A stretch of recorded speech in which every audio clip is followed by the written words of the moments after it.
El Paso goes by many names. Sun City, 915. We are known for history,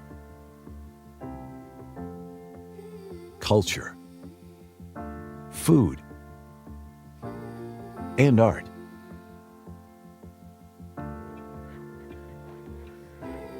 In the early 1900s, development and commerce in El Paso revolved around mining and trade. The nationally recognized mission trails are just one example of the many historic sites that portray our region's rich indigenous and colonial history. Since then, El Paso has evolved, and so has its people.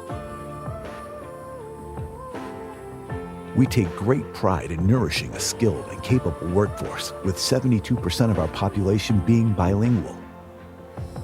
We stay competitive among other large U.S. cities.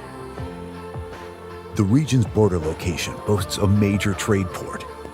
It allows competitive local manufacturers to produce at maximum capacity. Fleet systems are capable of worldwide distribution of parts and products. Our state-of-the-art higher education systems are nationally recognized. The Texas Tech University Health Sciences Center El Paso, the nation's first comprehensive health sciences institution on the U.S.-Mexico border, provides students the opportunities to become doctors, nurses, and researchers.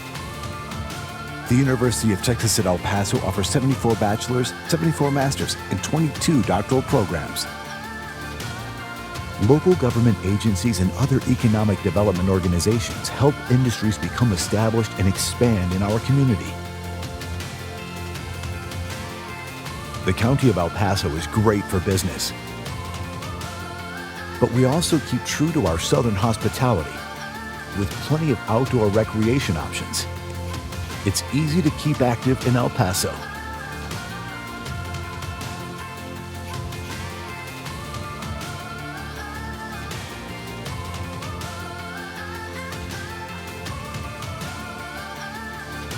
We are constantly looking for new industries interested in expansion. We want to offer our help and support in the process.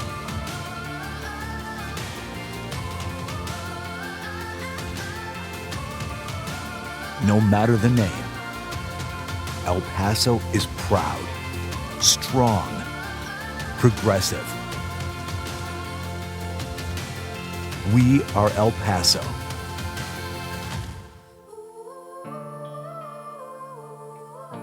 Come see what we can do together.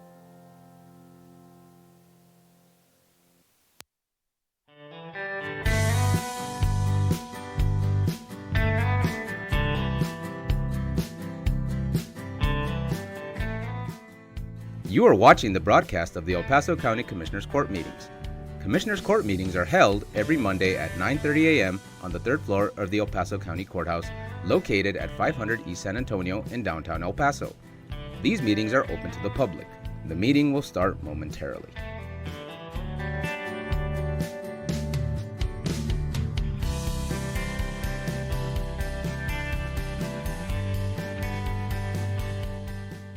All county offices will be closed on Monday, January 20th, in observance of the Martin Luther King holiday. All county offices will reopen on Tuesday, January 21st, 2020.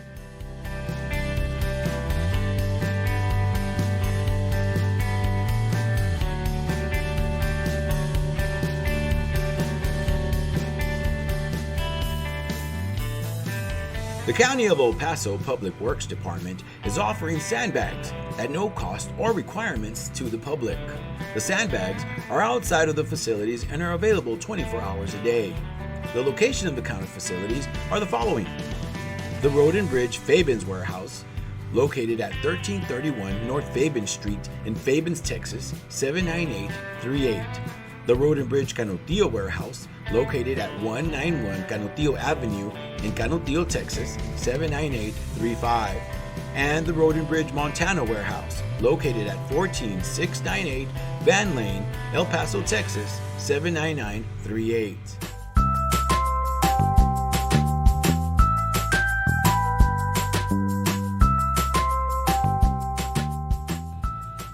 Don't wait in line, pay online. Visit the Financial Recovery Division website at http://www.epcounty.com/budget/financialrecovery.htm to make your payments online or find out more about our kiosk locations. We now accept payments on misdemeanor, felony, and justice of the peace cases.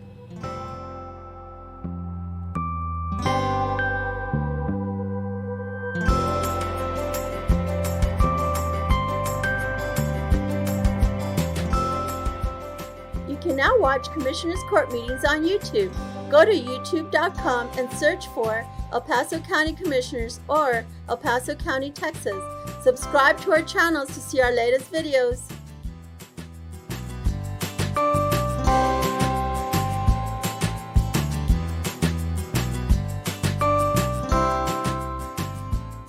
Did you know the County of El Paso's Purchasing Department is responsible for ensuring that all items and services needed by various county departments are purchased in the manner required by the state of Texas?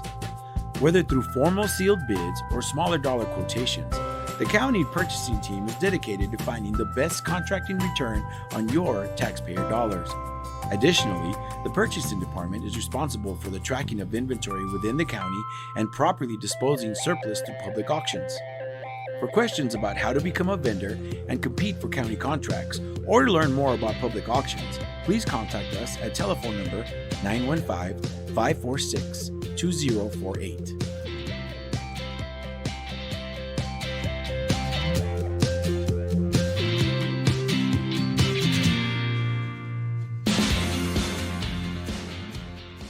The 346 District Court Judge Angie Juarez Barril started the El Paso Veterans Treatment Court program in 2012 for veterans and active service members that have been arrested and charged with a felony or misdemeanor criminal offense. To be considered for this specialty court, the statutory criteria includes be a veteran or current member of the United States Armed Forces, including a member of the Reserves, National Guard, or State Guard, and suffer from a brain injury, mental illness, or mental disorder, including PTSD, or be a victim of military sexual trauma, all occurring or resulting from military service. Call Sylvia Serna, Veterans Program Director, at 915-546-2119, or email her at sserna@epcounty.com for any information.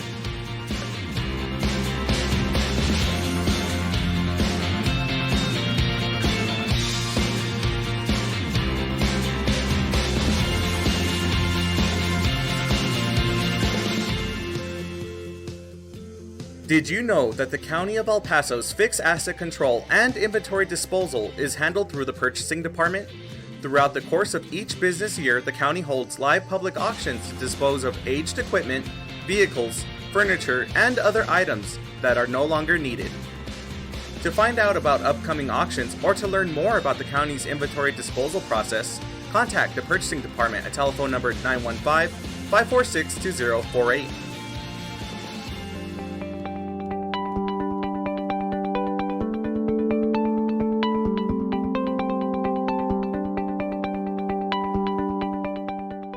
You are watching the broadcast of the El Paso County Commissioners Court meetings. Commissioners Court meetings are held every Monday at 9:30 a.m. on the third floor of the El Paso County Courthouse, located at 500 East San Antonio in downtown El Paso. These meetings are open to the public. The meeting will start momentarily.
Good morning, ladies and gentlemen. Today is Monday, January 13th, 2020.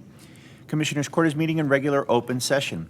Would you please rise and join us for the Pledge of Allegiance, followed by an invocation from Pam Ferroni.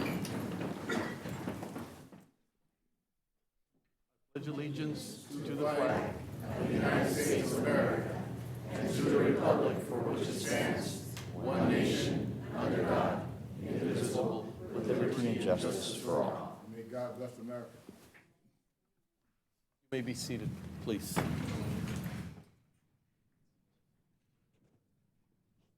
Good morning. Hey, good morning. Good morning, Judge and Commissioners. Thank you for the privilege today to come and give this invocation. For all who would so choose, I invite you to join me in this prayer. Almighty God, thank you for the blessing of a new year.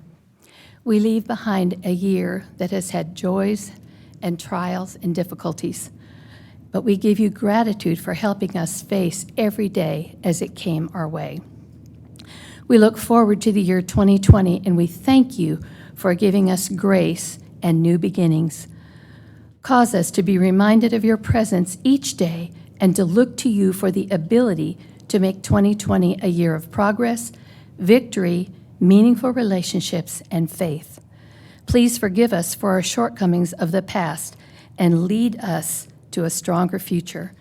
It is an honor and a privilege to pray for our county judge, our commissioners, our county administrator, and all who have a part in the operation and progress of our county. May they be blessed with the knowledge, wisdom, health, and strength they need to be effective in their service to El Paso and in leading this county into and through the new year. Let your favor be upon this meeting today. May our words and actions honor you, honor our fellow man, and honor our beloved city. Please watch over all who keep us safe and who protect our freedoms. In the name of the Lord Jesus, I pray. Amen. Thank you, Mrs. Ferroni. You're always welcomed here. And thank all of you here for being here today, and those that we haven't had the opportunity to wish not only a great year, but a great decade. We thank you for being here. Always a privilege and an honor to have you in our Commissioners Court. So thank you very much for your participation. Caesar? Thank you, Judge. Item number 4 is the consent agenda composed of items 4A through 4I. We'd like to request a 1-week postponement of item number 4D for the Elections Department. Are there any other items that members of the court or the public would like to pull for individual discussion? Commissioners? Motion to accept. Second? Commissioner Perez. Aye. Commissioner Leon. Aye. Commissioner Stout. Commissioner Robinson. Aye. Judge Samaniego. Aye. Motion carries.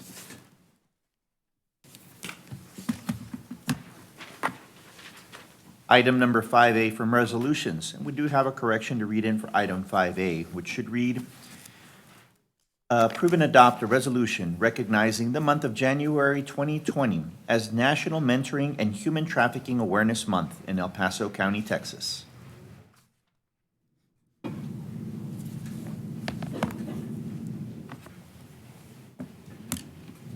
Commissioner Leon? Okay, well, thank you very much. Good morning. I guess, Caesar, by that, it's my resolution. Is that correct? Yes, sir. Okay. Thank you very much. And I know we have people here from Big Brothers and Big Sisters. If you don't mind stepping to the podium, I'll read this into the record, and you are certainly welcome to make some comments. Whereas human trafficking is a nationwide public health and civil rights crisis, its victims and survivors are everywhere, with El Paso being no exception. So Paso del Norte Center of Hope and Big Brothers Big Sisters have built a collaborative partnership along El Paso County Juvenile Probation Department to address spreading epidemic and protect the vulnerable youth of El Paso. And whereas human trafficking includes both labor and sex trafficking with both international and domestic victims, whereas young people are particularly vulnerable to trafficking and exploitation, and therefore need multiple resources and interventions to support them and to prevent them from becoming victims. And whereas Big Brothers Big Sisters of El Paso helps provide mentoring for El Paso children who are most in need of support and guidance from a caring, responsible adult, they ignite, inspire, and defend our potential. And whereas El Paso del Norte Center of Hope provides advocacy training, awareness programs to build awareness and prevent human trafficking. Now, therefore, be it resolved by the El Paso County Judge and Commissioners Court that January 2020 shall be known as National Mentoring and Human Trafficking Month, signed this 13th day of January 2020 by the honorable members of Commissioners Court. Second. Commissioner Perez. Aye. Commissioner Leon. Aye. Commissioner Stout. Aye. Commissioner Robinson. Aye. Judge Samaniego. Aye. Motion carries. The podium is yours. Thank you. My name is Bobby Jo Ortiz, and I'm the CEO for Big Brothers Big Sisters of El Paso. Morning, I'm Elke Cumming. I'm the Executive Director of Paso Norte Center of Hope. We wanted to take this opportunity to recognize our amazing partnership between the Center of Hope, Big Brothers Big Sisters, and the Juvenile Probation Department. We were one of only 4 agencies in the country to receive funding to help young girls who are involved in the juvenile justice system by preventing sex trafficking through mentoring, advocacy, and support. We want to thank you so much for giving us this opportunity to raise awareness and make a call to action to our community. We have over 200 children on our waiting list who are in need and want a mentor. And we ask people to step forward to help defend their potential. Thank you. Thank you for joining us this morning and looking back in the many years that I've been here, and I'm sure everybody here agrees with me. You've made such a difference in our region and impacted so many young people that are now adults that are contributing to our society, to our economy, and their own families. So great job. Thank you. Thank you. Yeah, and thank you for everything that you do, all this, the volunteering, and of course, anything related to juvenile probation is always incredible, the kinds of things that you do for our community. But this mentoring program, obviously, we know the sensitivity of the matter and being able to help our young adults get in there on track and having the orientation that is required. So thank you for everything that you do. It's quite an incredible thing that you do for our youth. Thank you.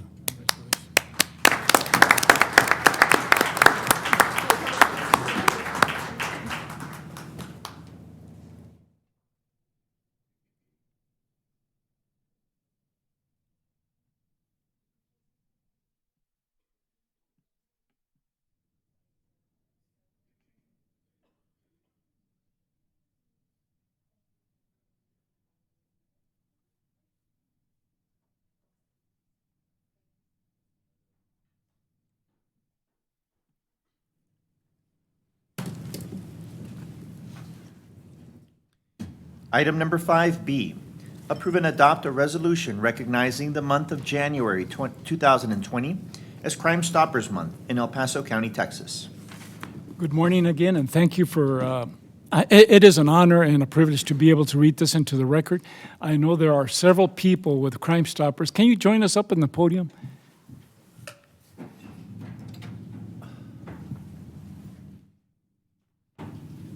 Did I see Wayne Thornton here? Wayne, I know you're taking some photos there. Can you join us up front? There's a reason for that. Wayne Thornton, before I read the resolution, has been involved in El Paso's progress for the last 40 years, and I understand he's getting ready to retire after 40 years, and thinking back everywhere from midnight basketball to all sorts of events. Every time I look up, there's Wayne Thornton. You've given so many hours, such a big chunk of your life to making a better place for El Paso and a better place for our young people. And I, for one, really thank you, because if you haven't been around this region or this city, it's easy to see for us that have seen what an impact you've had. And really, when you look at our crime rate, this is a small facet of why El Paso is such a great place to live. So on my behalf, and I'm sure I speak for many members of, all the members of this court, congratulations and the best of luck to you.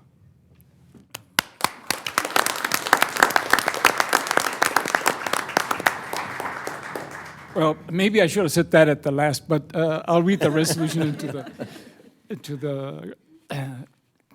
the record.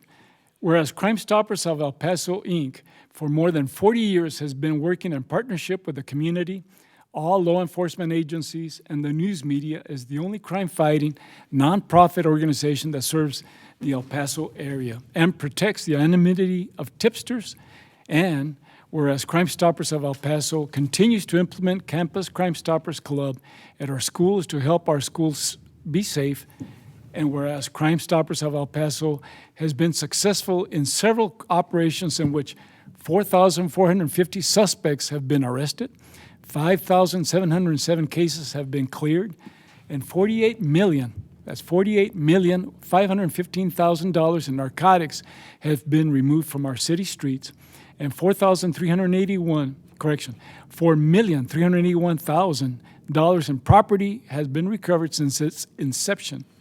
And whereas El Paso is one of the safest cities of its size in the nation, and law enforcement agencies give Crime Stoppers credit for being a major contributor to crime reduction in our area.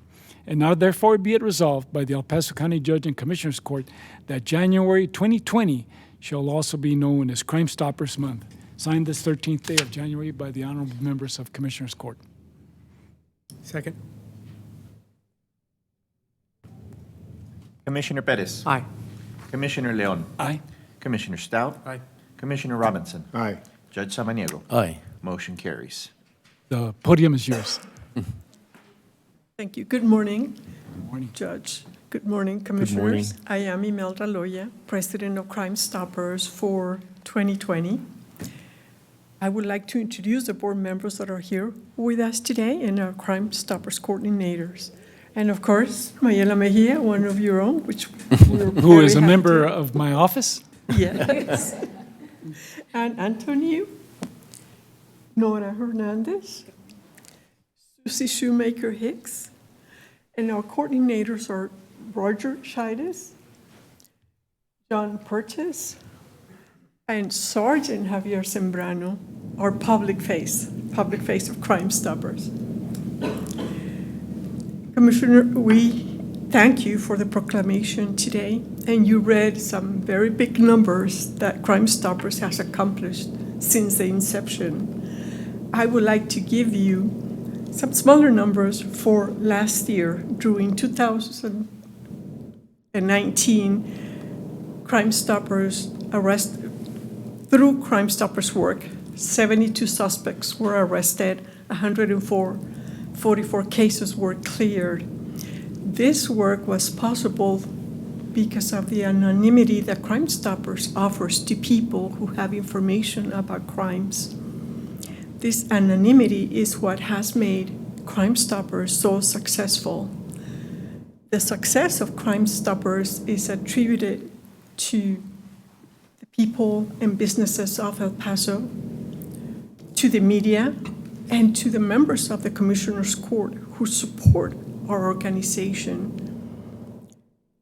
I want to express a special thank you to you, Commissioner Leon, for being such a great advocate of Crime Stoppers, and to the members of the court for your support, continued support.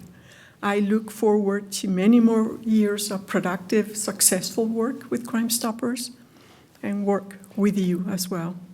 Thank you. If you have any questions for our board or for us, we'll be happy to answer. Well, I've got, Absolutely. if it pleases the court, I've got so many things to say, but I was just reminiscing the other day that back in the 80s, when I was a sergeant with the police department, the lines for Crime Stoppers would shift over to the East Valley substation, and we would take those calls. And I remember one call coming in, it was a double homicide, and I think it was a gentleman said, this might be of interest to you, but you might want to talk to so-and-so. And that actually solved the case.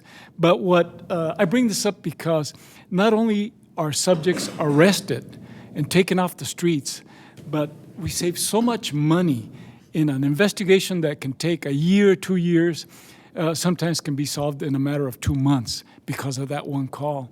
So it's got many, many, many tentacles that really help El Paso be a safer city. I've got a 6-year-old grandson that lives with us, and I look at him and I think about what kind of city, what kind of county are we leaving to them, our young people?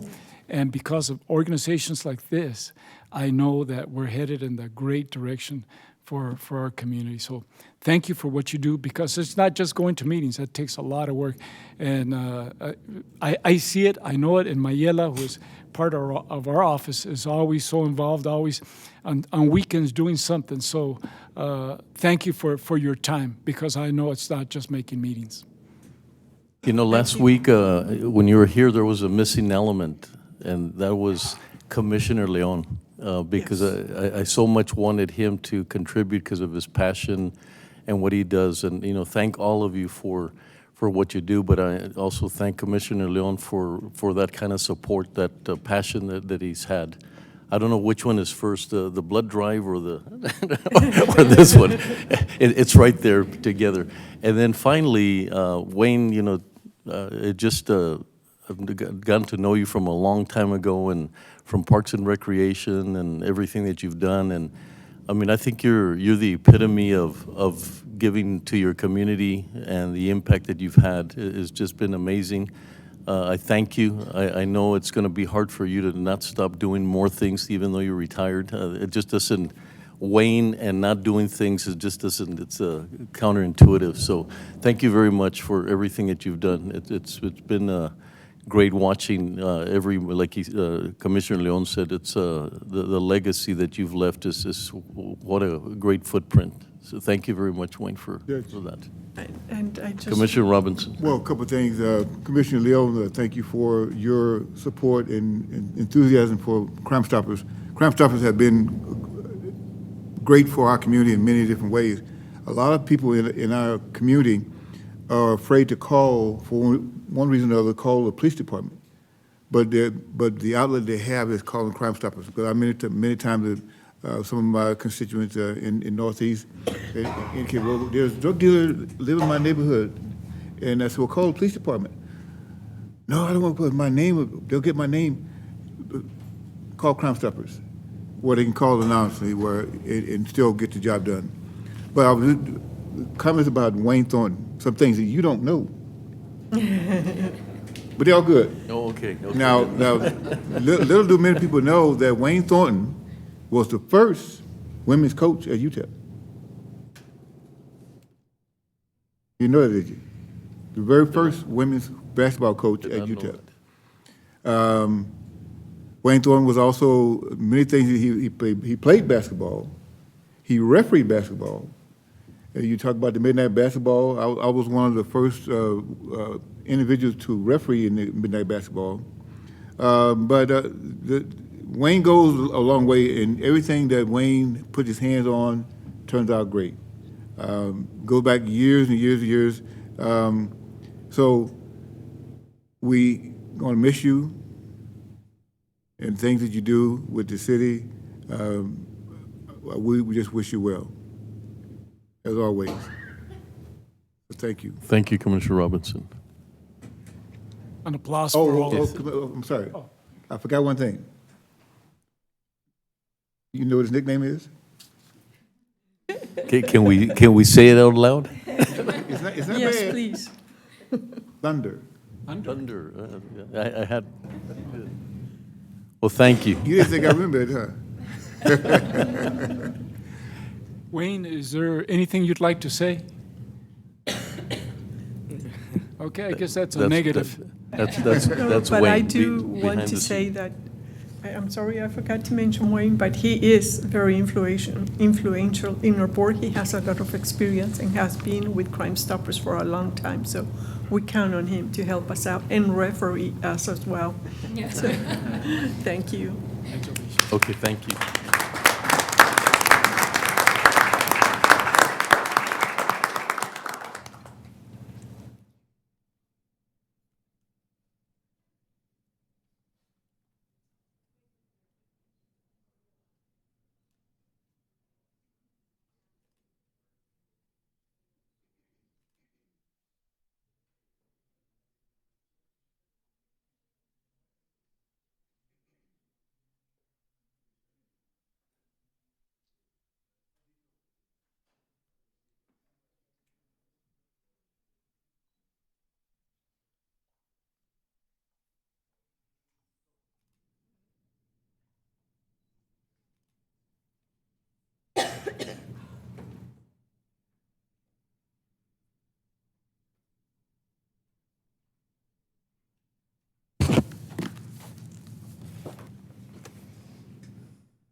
Item number 5C, approve and adopt a resolution recognizing January 20th, 2020 as Dr. Martin Luther King Jr. Day in El Paso County, Texas.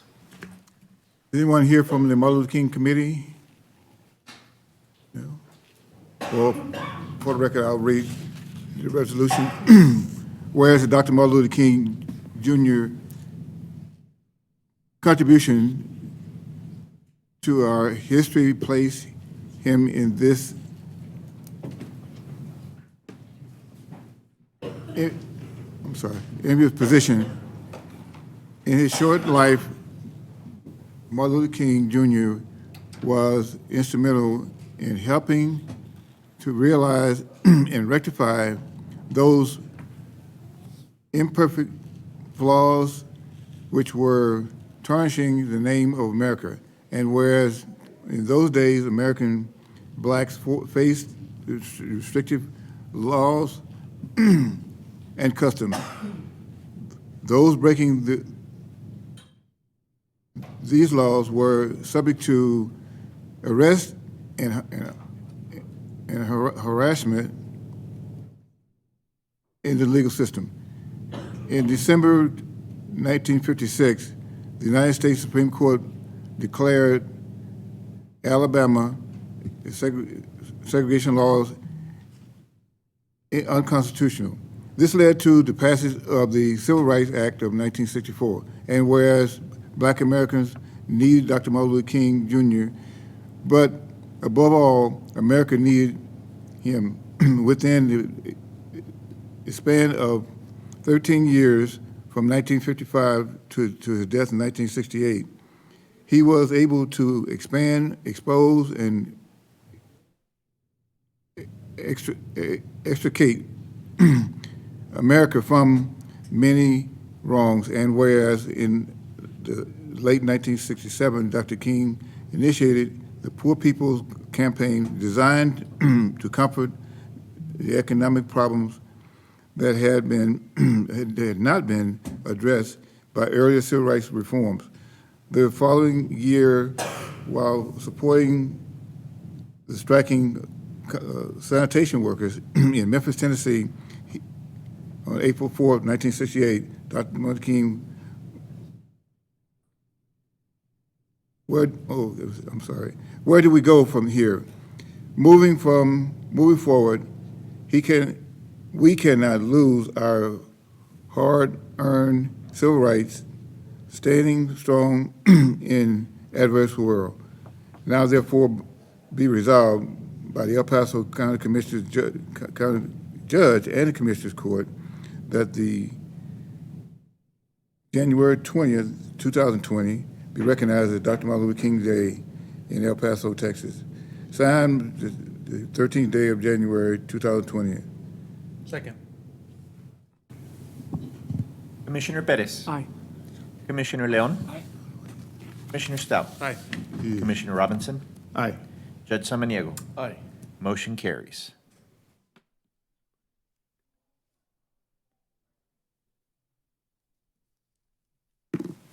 Well, since no one's here from the committee, I'll just make a couple of comments in regards to the recognizing this day, which is the holiday. So it would be for many of us, it would be a day of service as opposed to being a day off. So I hope is that on that day that you do something that would be helpful and beneficial to our community, whether it be a food drive, helping the homeless, helping the elderly, helping someone that may need your help. That's one of the things that Dr. Martin Luther King professed as far as each one teach one, helping each other whenever there's a need. There will be a number of activities on that day, one being a food drive, which I'm part of. So we culminate a food drive with the food that's collected that we're going to the homeless shelters here in El Paso. But there may be other activities and programs that will be, so I assume that the media will be announcing those activities and the location. So stay tuned, and thank you very much. Commissioner Robinson, thank you very much. And you're absolutely right. I guess the best honor we could give him is to follow what he wanted and his legacy. And thank you for taking the lead on this. Really Yes, sir. appreciate it. Thank you. Judge. Item number 5D, approve and adopt a resolution recognizing La Familia del Paso's Children and Adolescent Mental Health Rehabilitation Program for the significant impact they have made in the lives of youth. Anybody from La Familia, if you could, anybody here? Yes. All of you, please.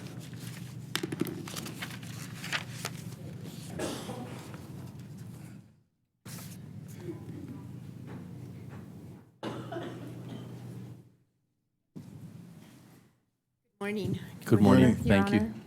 Honor. I'll read the resolution, and then you could say some words, please. Okay, thank you. Whereas La Familia del Paso, Inc. is dedicated to providing critical mental health rehabilitation services for children and adolescents in the El Paso community, and where since December 1st, 2018, their children and adolescent mental health rehabilitation program has grown by 314%. And whereas this unique program offers compassionate, personalized mental health services for children and adolescents between the ages of 6 to 17 years old, and whereas the Children and Adolescent Mental Health Rehabilitation Program also offers help to family members who need additional support in the event that they suffer from symptoms such as self-injurious behavior, anxiety, depression, and conflict with the family of relationship. Whereas in December 2019, La Familia del Paso collected over 150 toys to distribute as a Christmas gift to every child receiving services within the program, which also included their siblings. Now therefore be it resolved that the El Paso County Judge and Commissioners Court recognizes La Familia del Paso's Children and Adolescent Mental Health Rehabilitation Program for the services they provide and the significant impact that they have made in the lives of our youth and their families throughout the El Paso community. Thank you, and sign this 13th day of January 2020. Thank you. Go ahead. Second. Your Honor, thank you, Commissioners. Thank you for letting us bring our message to you here. We just need to vote on it, just one second. Vote. Commissioner Pettis? Aye. Commissioner Leon? Aye. Commissioner Stout? Aye. Commissioner Robinson? Aye. Judge Samaniego? Aye. Motion carries. Thank you. Go ahead. Thank you again, Your Honor, Commissioners, for letting us bring our message. We love the children we serve. We're blessed to serve children and families in our agency. We offer extensive services. We are blessed with the team that's here today, that gets out there every day and does their thing 7 days a week to serve the most vulnerable citizens of our community, our children, our youth, our adolescents. We'd like to thank you, Your Honor, for all the support you give us, and we'd like to continue doing just that. Thank you for the opportunity to present before you today. Well, thank you, and you know, this means a lot, mental health, obviously, with my background, and I understand the intensity, the challenges, and things that have to happen. And La Familia has just done such an incredible leadership that you've had, and just the incredible type of work. And a lot of times I don't even understand how, because you don't reach out a lot to a lot of the funding. A lot of it comes from what you do and the impact that you have. And I always thank you for being invited to these events, and thank you for everything that each one of you does for mental health. And it's so critical. Mental health at that age, in the age group, the adolescent age group, is critical because it's more of a preventive. It's still preventive by nature, and you're dealing with some of the opportunities that become more and more difficult later on in life, and that it's just almost such a challenge at that point. But what you're doing at the beginning of these symptoms is very well received. And I understand Nicole Reese will be on the board. And so she's in my office, so I want to thank you for that as well. So thank you for everything that you do. Keep up the great work, and you know, just keep doing what you do, because what you do is just excellent. Thank you very much. Thank you.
Item number 6, public comment. We do have one guest speaker today. We have Mr. Pierre Andre Yusarraga.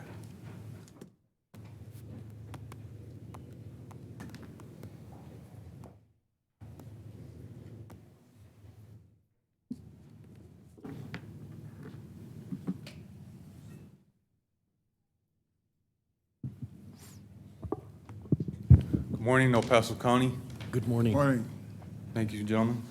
State of Texas as well. I'm gonna tip my head off to them, as well as the U.S. federal government, we, the American people, everyone here in attendance today.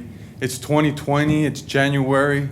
I know I said a lot of things, and shoot, I try to be a man of my word. So I want to apologize for not coming next week if anybody was looking forward to that, but I'm here today. I'm busy. I'm a one-man organization. I head my own small businesses, and I'm looking to head the U.S. federal government. Every organization has one head, one face, one person that all the responsibility falls upon. For instance, the Republican parties have Donald Trump. Everything falls on him. Who do the Democrats have? Nancy Pelosi, right? A war, W-A-R, war is public enemies number one, I feel, in 2020. Let me give you a bit of a history lesson, and I'm going to speak kind of fast. You see, in 1775, the American Revolutionary War started. At that time, according to the U.S. Bureau of Census, we only had 2.5 million people here in the United States. 2.5 million. That's about enough, twice the size of Juarez and El Paso. In the whole country, 1775.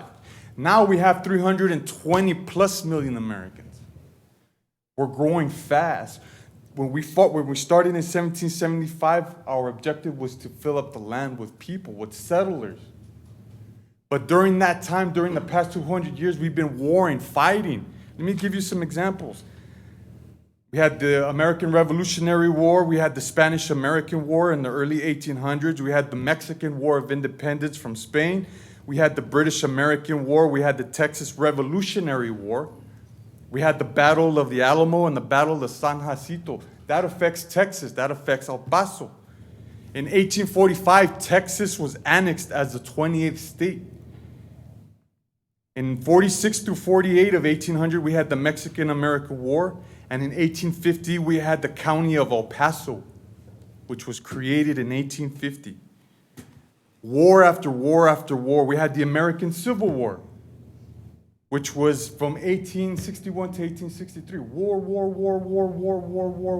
Democrats and Republicans, war. Nancy and Donald, war. You gentlemen contradict yourselves. Crime Stoppers is an organization that you say you want to leave your kids, Commissioner Leon. You know, that's a great idea, but we need to leave a better country for our kids. Okay, and an organization consists of a few hundred, few thousand people, but 320 million Americans? And what the parties do is they use issues against one another. Immigration, cannabis. I haven't seen my daughter in 3 years because Democrats and Republican judges, you all battle against issues. Why is it that in 2013 I came up here to start speaking about this issue, and I didn't know a thing about politics? It took me 9 years to figure things out, but I figured things out. That's why I started my own party. And I'm running for, I could take on Donald Trump because he has no plan. Nancy has no plan. I have a plan. I bring my experience. I chose to grow up in the streets with people. That was my classroom, not the university, not the classroom. I can't stand the classroom. And I still attend my responsibilities to the best of my doing. We don't. When I come into this building Monday mornings, I'm like, man, it's a bittersweet sensation for me. Because I know some of you all. Some of us are neighbors. Some of us are family. 30 seconds. And we war. That's public enemy number one. War. Impeachment. How does that leave a better organization? You want to talk organizations? Political party is an organization. But we should be one people. Brown, white, black, yellow, purple, blue, it doesn't matter. You think I'm crazy? Lock me up and throw away the key. I'm here to streamline and Americanize all the judges in this building. I'm here to Americanize all the Congress members, senators, representatives. I could do it. I'm waiting for you all. Time. I'm waiting for you all. What are you all going to do? Thank you, sir. You all are educated. I am not. What are we going to do? I'm gonna close with this. I'm going to go back to my vehicle. I have some flyers and some stickers that say American on it. I'm going to come back into this building and hand the flyers out in all the offices, and as many as I got. I only have like 50 or about 100 flyers. And I'm going to ask you all for your support, Democrats and Americans. You need to Americanize yourself. Thank you for coming today. Purchase $5. Thank you for coming today. Thank you, sir. I hope you all do it, because I'm going to hit by your offices, and I'm going to come back next week. And I'm going to report who bought what. Thank you for. Which Democrats are doing what. Here, Time's thank up, you. sir. Thank you for coming. Thank you. Sure? Appreciate Yes, it. I'm sure, 100%. Time's up. I understand that, but you Thank all you need very to do much. something for this country, sir. You're a veteran. All right? Thank you, sir. 2020, we're going to get down to business. I promise you that. Thank you. Donald Trump and Nancy Pelosi. Otherwise, I'll go to the Supreme Court.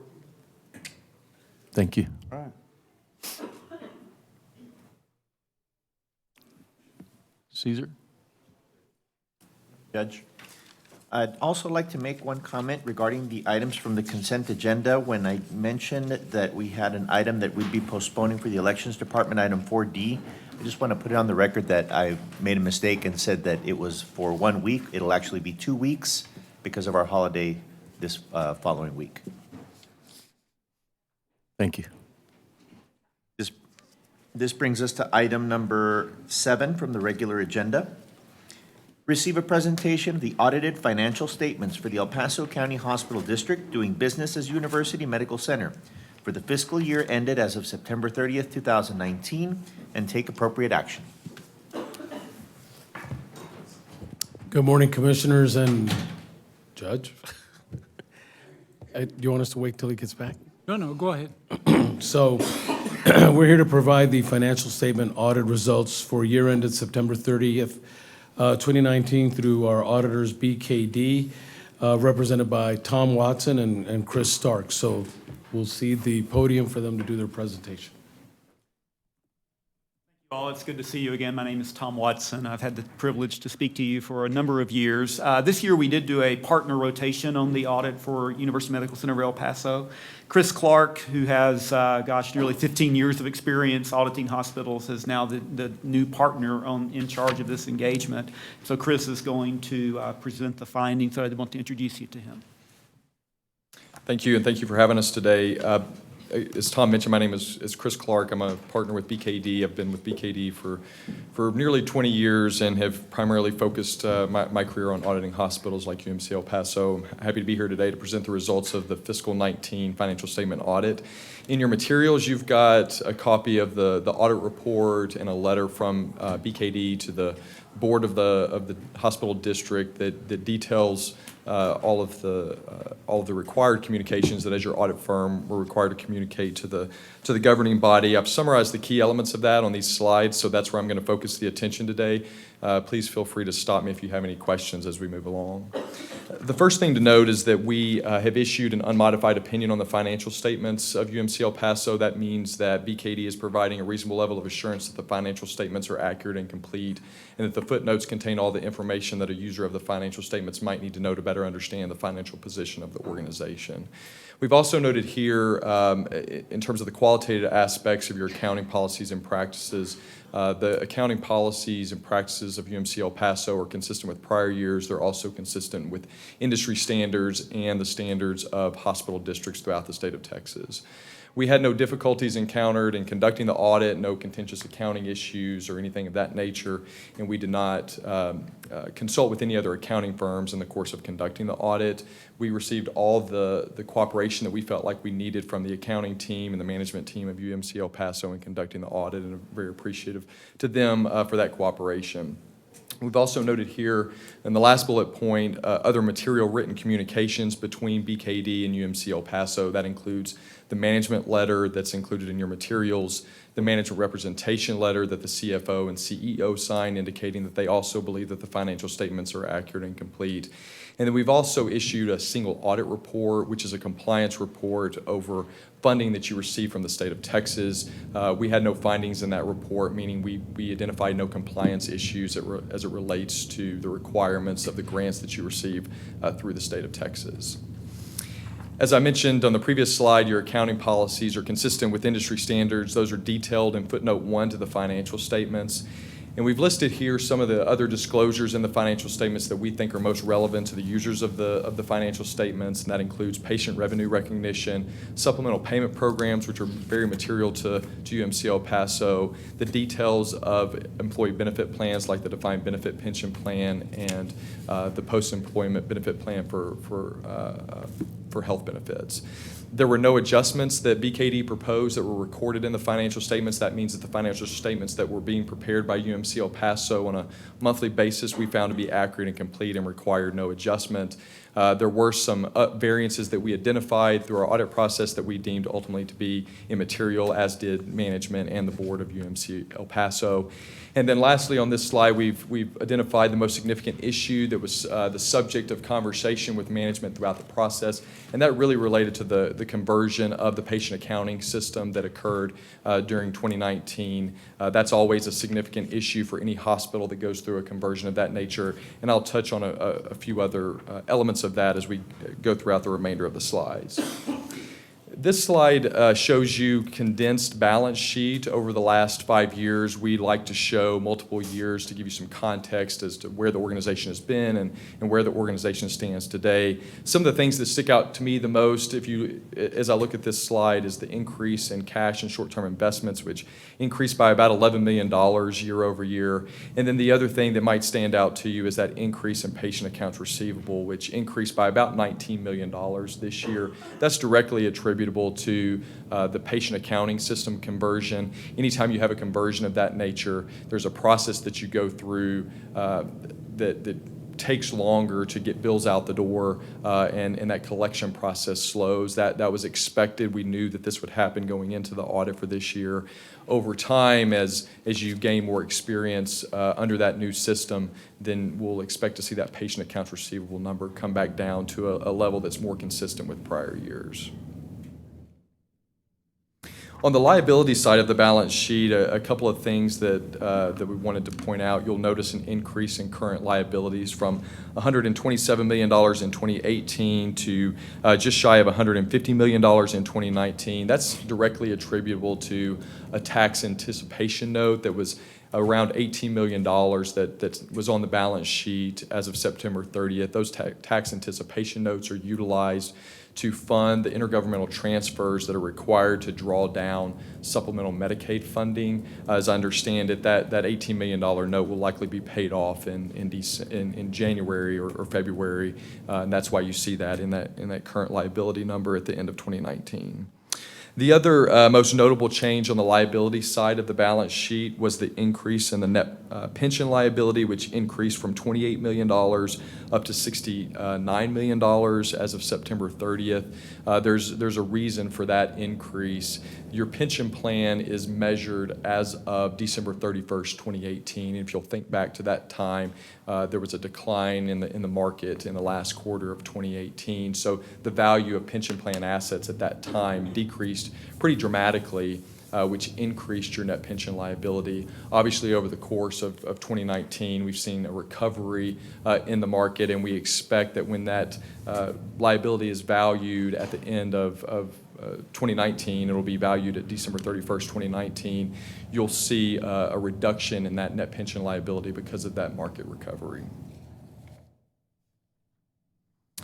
Looking at things in a little bit different way, this slide shows you days cash on hand. So this is the number of days that that UMC El Paso could operate with the cash that is on hand at the end of the fiscal year. You'll see that number increased between 2018 and 2019, which, as I mentioned previously, you saw about $11 million increase in cash and investments year over year. That means that you can operate for about 20 days on existing cash reserves that you had. And we've also compared that number to some of the other hospital districts in the state of Texas. A couple of things that I want to highlight here for you. You'd have to note that some of the other hospital districts have fiscal year ends that differ from yours. So there are some hospital districts that measure their financial position at December 31st or February 28th. And if you think about the timing of property tax receipts, they're in a different cash position at those dates when they measure their financial position. So there is some apples and oranges comparison if you look at some of the other districts. The other thing that I would point out here is that your cash position has declined over the years, partly attributable to the investment that was made in the Children's Hospital in previous years. Here's a chart that shows your days in accounts receivable. So this is on average how long it takes for the hospital to fully adjudicate a patient claim. That increased from about 55 days in 2018 up to 70 days in 2019. Again, that's attributable to the patient accounting system conversion that occurred. You're still a little bit higher than the other hospital districts in the state, higher than your historical averages, but again, we would expect that that starts to trend back down in 2020 and into 2021 so that you'll be back down in that 50-day range as you have been prior to the conversion. That process, that conversion process really takes anywhere from 12 to 18 months to fully play out. Looking at liquidity in a little bit different way, this chart compares your cash to long-term debt, the green bar being the amount of cash that the hospital holds at the end of the year, the red bar being the amount of debt that you hold, and then you can see some other industry comparisons there. This really kind of tells the same story. Your liquidity position is lower than industry averages for the reasons previously mentioned, but the comparison will give you a sense of the leverage model for some of your peers around the state. And then this is a look at your income statement over the same 5-year period. You can see that the hospital ended the year with a negative change in net position of about $11 million. A couple of things that I would highlight here. If you look at patient revenue, that increased from $305 million in 2018 up to $358 million in 2019. We saw a couple of things in that growth. One was volume, and then the other was an improvement in charge capture that resulted as a result of the system conversion that occurred in 2019. The increase in other revenue from $295 million in 2018 up to $322 million in 2019. There's two things at play there. There was about a $10 million increase in premium revenue that the health plan earned, and another $10 million increase in Medicaid supplemental funding that occurred between those 2 years. On the expense side of the ledger, the thing that might stick out to you the most is that increase in salary and employee benefits from $231 million last year up to $269 million in 2019. That's almost directly attributable to an increase in pension expense because of the decline in the market in 2018.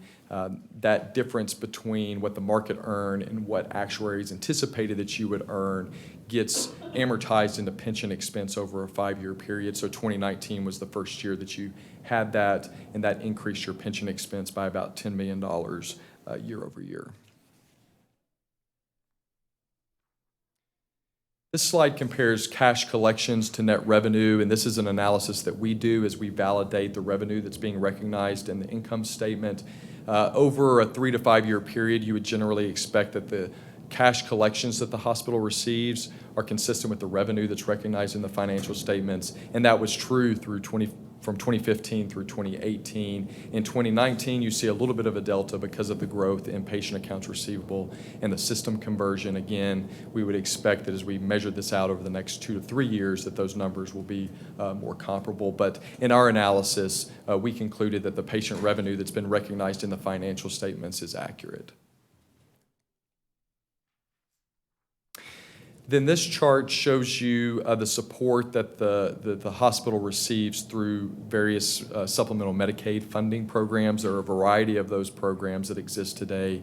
And the 2019 was very consistent with 2018. About 30% of your revenue comes from these programs.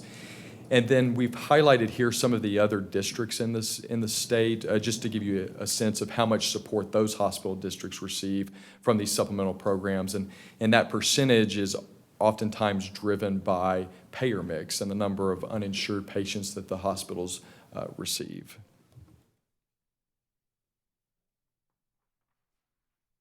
Here we compare property tax revenue as a percent of total revenue. You've historically been at about 14%. And I would highlight to you here that these are consolidated numbers. So this includes the Children's Hospital and the health plan as well. If you just look at the hospitals alone, some of these numbers start to shift, but you can see that you have historically been at around 14%, meaning about 14% of the total support that you receive comes from property tax revenues. And you'll see there the percentage support that property tax revenue means to some of the other districts in the state. Clearly, you're on the low end of the largest hospital districts in the state. We've looked at some of the other smaller districts like Midland and Lubbock and Ector, and their percentages are lower, but what I would offer to you there is that those districts also have a higher concentration of patients with insurance. So you do have a heavier uninsured burden in El Paso County than maybe they do in Midland, Lubbock, and Ector counties.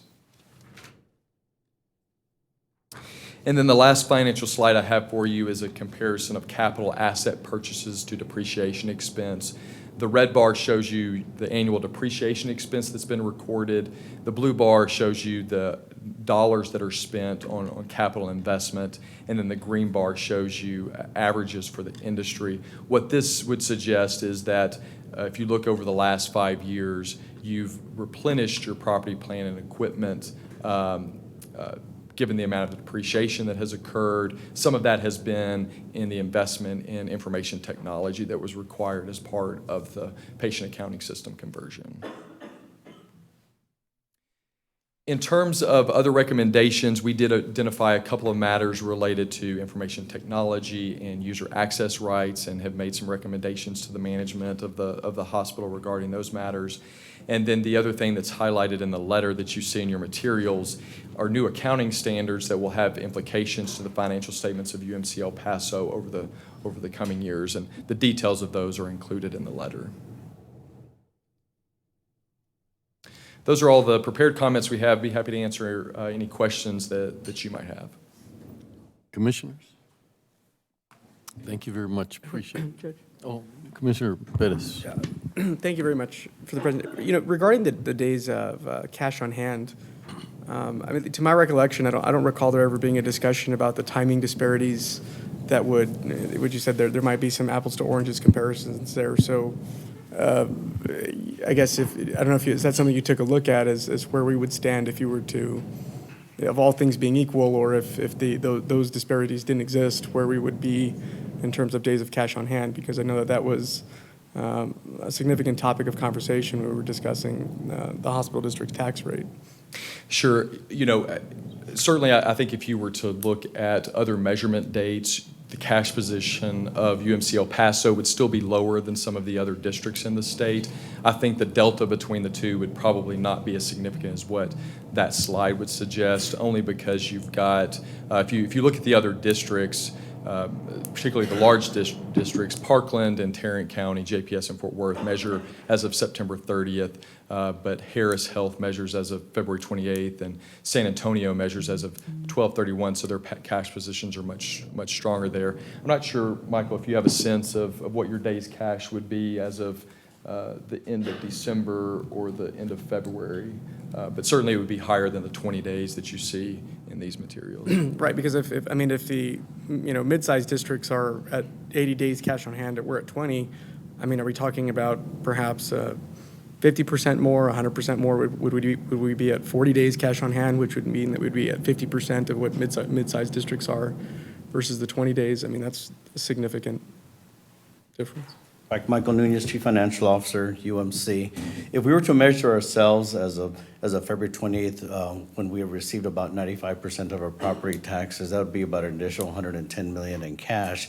In terms of days cash on hand, that'd be about 55 days, because it takes it's about $2 million per day to run the hospital district. So that's the variability of a September 30 measurement date versus February 28th. So 55 days total or 55 days in addition There'll be to? 55 additional days. So 55 plus the 20 days would put us at the? Will be about 75-ish. 5 days, so then we'd be at the average of mid-size. And that's all based upon the measurement date. The other thing that I would note in terms of your cash, if you look at that $20 million increase in accounts receivable, had your accounts receivable stayed steady, that $20 million would have equated to another 10 to 15 days of cash had you not had that conversion. So that also had implications as of September 30th. Does that make sense? So that also tacks on to the days of cash? Right. So if your accounts receivable had held steady, what it was in prior years, your days cash on hand would have been higher. So you would have been, if you combine that issue with the measurement day issue, you would have been more in line with what you see for the averages for the mid-sized districts. So it's plausible that our days cash on hand exceeds the average for the mid-sized districts? I don't want to make that claim, but it would be much higher.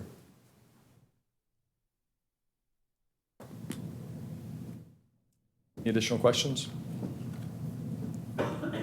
Just, Michael, could you address a little bit more on the accounts receivable? Just, maybe some reasons or just a little bit more information on that. Yes, on June 1st, that's when the hospital district, both the UMC as well as El Paso Children's went through the Cerner conversion to the patient accounting system conversion. So that was on June 1st. Typically, on the UMC side, prior to June 1st, we would average about $900,000 in daily cash collections, patient cash collections from insurance companies. During the months of June, July, August, September, that 120-day period, post-conversion, our cash collections had actually decreased to about $750,000 a day, so thus the increase in accounts receivable. I am glad to report, though, that however, during the months of October, November, December, and through last Friday, UMC's cash collections had been almost about $1,150,000 per day. So meaning that the backlog in accounts receivable that had been built up during the months of June through September, those were starting to be collected subsequent starting October, November, December. So like Chris was saying, as we get further along in fiscal 20, as we go through and start reporting in December and March and June, their accounts receivable, that increase of about $20 million when we get later on to the year. Hopefully they'll start going down and the increasing, you'll see the corresponding increase in cash. Okay. Thank you, Michael. And also your strategy on cash on hand, I mean, what are some of your goals to improve that? Well, obviously some of the goals that we have is, first off, when you look at the overall budget, this year's budget for fiscal 20, we would propose about a break-even budget. I think we would propose about a $1 million decrease in net assets. In 2019, that was about $11 million. So if we see that $10 million improvement, then whatever we generate on the operations side, management goal is to definitely build that into cash. And then as we look at other items operationally, one of the things that we are looking at this year is looking at our managed care contracts on the UMC side. Similar to what El Paso Children's did probably about 18 months ago, renegotiate the managed care contracts. UMC is doing that as well too. On the expense side, we're looking at all our contracts that we have with vendors, purchase services, and looking at our medical supplies to try to see whether there are also opportunities there to decrease those expenses. So it's twofold. One, trying to increase on the revenue side, but then also trying to see the corresponding decrease on the expense side so that we can increase our overall cash position. But it is a priority, right? I mean, it's, absolutely. as it sits Yes, there, is. it's not very... Yes, it is. And, from our board of managers, direction to Jacob and Jacob's direction to me and was in my direction to the team, yes, that is the number one priority to increase the organization days cash on hand. Thank you, Michael. Any remaining questions for me? No. Thank you very much. Appreciate your report. Thank you. Judge, we need action on this item, so the motion would be to accept the audited financial statements. So move. Second. Commissioner Pettis. Aye. Aye. Commissioner Leon. Aye. Commissioner Stout. Aye. Commissioner Robinson. Aye. Judge Samaniego. Aye. Motion carries. Thank you. Jacob, thank you for your time. Appreciate it. Thank you.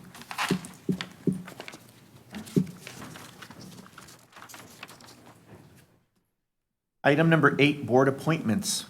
Approve and authorize County Judge Ricardo Samaniego's appointee, Mary Elizabeth Glasheen Stevens, to the Ethics Commission for the term ending January 31st, 2021.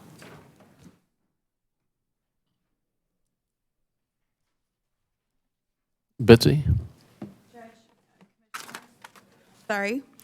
Mic check. Good morning. Mary Beth Stevens has been nominated by Judge Samaniego. She's completed the required training and meets all the requirements to be considered. We'd ask that Commissioners Court please approve her appointment to fill the unexpired term through January 31, 2021. Well, and I thank her for, the would you come up here, please?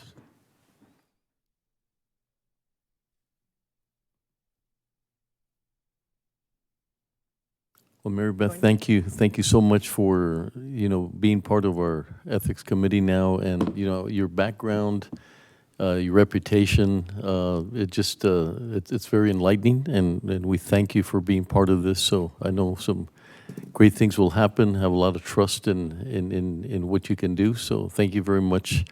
I know it's everything volunteer is obviously more above what you need to do. So we thank you for accepting and being part of our ethics committee. It'd be an honor. Thank you very much. I appreciate it. And I second that motion. Yeah, was there a motion? Did you make a motion, I Judge? did not. Okay. So I make a motion that we approve this appointment. Second. Third. Commissioner Pettis. Aye. Commissioner Leon. Aye. Commissioner Stout. Aye. Commissioner Robinson. Aye. Judge Samaniego. Aye. Motion carries. Thank you very much. Thank you. Thank you. Looking forward to serving. Thank you. And that is to fill the unexpired term ending January 31st, 2021, correct? Yes. Item number 9, from the purchasing section. Approve the purchase of ballot machine logistics for the Elections Department using Text Mass Contract 11-48010, awarded to Central Transportation Systems Incorporated of El Paso, Texas, in the amount of $43,440. Purchasing approved on December 30th, 2019. Funding is available in Special Revenue Election Services Elections Expense. Good morning, Elvia Jauregui, Purchasing Manager. I believe that item was to be tabled. For 2 weeks. Is there a motion? So moved. Second. Commissioner Pettis? Aye. Commissioner Leon? Aye. Commissioner Stout? Aye. Commissioner Robinson? Aye. Judge Samaniego? Aye. Motion carries. Item number 10, approve award for countywide media storage expansion through Information Technology Department using DIR contract DIR TSO 4299, awarded to Sequel Data Systems Incorporated of Austin, Texas, in the amount of $374,030. Purchasing approved on January 3rd, 2020. Funding is available in CIP 20 ITD equipment. Elvia Jauregui, Purchasing Manager. The Purchasing Department is requesting use of the Texas Department of Information Resources contract for media storage expansion services. If approved, a contract will be presented to you at a later time. Motion to approve? Second. Commissioner Pettis? Aye. Commissioner Leon? Aye. Commissioner Stout? Aye. Commissioner Robinson? Aye. Judge Samaniego? Aye. Motion carries. Item number 11, approve award for countywide virtual storage expansion for Information Technology Department using DIR contract DIR TSO 4331, awarded to SHI Government Solutions of Austin, Texas, in the amount of $214,098.40. Purchasing approved on January 3rd, 2020. Funding is available in CIP 20 ITD IT equipment. Elvia Jauregui, Purchasing Manager. We're requesting use of the DIR contract for virtual storage expansions for the County Information Technology Department. Our IT Director is present in case you have any additional questions to this item. Judge, question. Commissioner Robinson? On this contract and the previous one, just a quick question. Do we not have any local companies that are capable of performing these duties? This vendor is off of a DIR contract, but I know our IT department did review all the vendors in that contract. Good morning, Judge, Commissioners. Chris Tathis, your Chief Information Officer. Commissioner, when we submit purchase requests for these, we pretty much just come up with the part numbers that we'd like to purchase, and then we turn it over to purchasing with the various vendors that are able to comply with that. I think we find the best price on DIR, and then we proceed. No, I'm just curious. Are there any local companies that capable of performing or providing the services? I think really it would be whoever was on the DIR contract. We don't kind of go out to bid and look for every company that would be able to do it. We go to the DIR contract, and if they were on the DIR contract, it's whoever provides the best price. I think that's how you guys look at that, correct? So if the vendor, if we had El Paso vendors and they could provide those services for the department, then that would be a vendor that the department would be able to select. But unfortunately, I believe this one's from Austin, Texas, SHI, which is a vendor that you already have. Okay, thank you. Move to approve. Second. Commissioner Pettis. Aye. Commissioner Leon. Aye. Commissioner Stout. Aye. Commissioner Robinson. Aye. Judge Samaniego. Aye. Motion carries. Item number 12, approve award of Microsoft Unified Performance Support for Information Technology Department using DIR contract DIR TSO 3781, awarded to Microsoft Corporation of Dallas, Texas in the amount of $145,043.46. Purchasing approved on January 3rd, 2020. Funding is available in General Fund ITD Maintenance and Repair Software. Elvia Jauregui, Purchasing Manager. On this item, purchasing is requesting the use of a DIR contract once again for the purchase of Microsoft Unified Performance Support for IT. The department will bring the contract forward at a later date when they're ready. Move to approve. Second? Commissioner Pettis. Aye. Aye.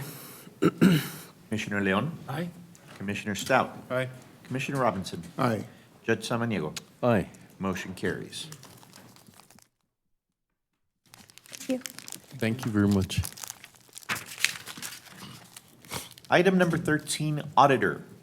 Pursuant to Texas Government Code Title 10, Section 2256.005, approve and adopt the investment policy as of January 13th, 2020. This investment policy, when adopted, will supersede the policy adopted March 11th, 2019. Morning, Judge, Commissioners. Jim Utterback, County Auditor's Office, Financial Reporting Division. Good morning, Jim. Morning. Do you have any questions on this? Commissioners? We do not. Yes, just to vote to approve. Motion to approve. Second. Commissioner Pettis. Aye. Commissioner Leon. Aye. Commissioner Stout. Aye. Commissioner Robinson. Aye. Judge Samaniego. Aye. Motion carries. Judge, Commissioners, Wally Hargrove from the Office of Budget and Fiscal Policy. I just wanted to let you know this investment policy was reviewed by our new investment advisory firm. And so they went from beginning to end and did give a few recommendations on some tweaks on the policy, no significant changes, but I want to let you know that the firm did make this review as well, along with our office. Thank you, Wally. And just as Betsy. a side note, there are a couple grammatical or typographical corrections we're going to recommend to the auditor, but they won't change the substance of the policy at all. Thank you, Betsy. Item number 14, pursuant to Texas Government Code Title 10, Section 2256.025, approve the following list of dealers as authorized to engage in investment transactions with the county. These dealers have met the criteria established in the county's investment policy. Any other dealers will be submitted to Commissioners Court when they meet the county's requirements as specified in the investment policy. Okay, Judge Commissioners, Jim Utterback, County Auditor's Office, Financial Reporting Division.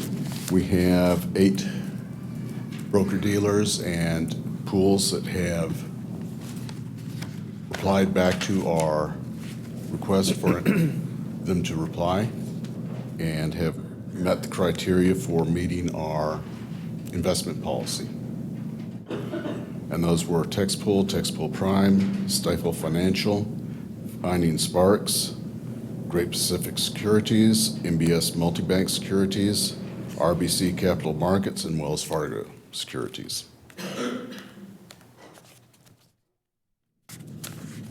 And I suspect the investment firm also reviewed this as well? Yes, we will send out for them. They will just have to certify that they've read our new policy.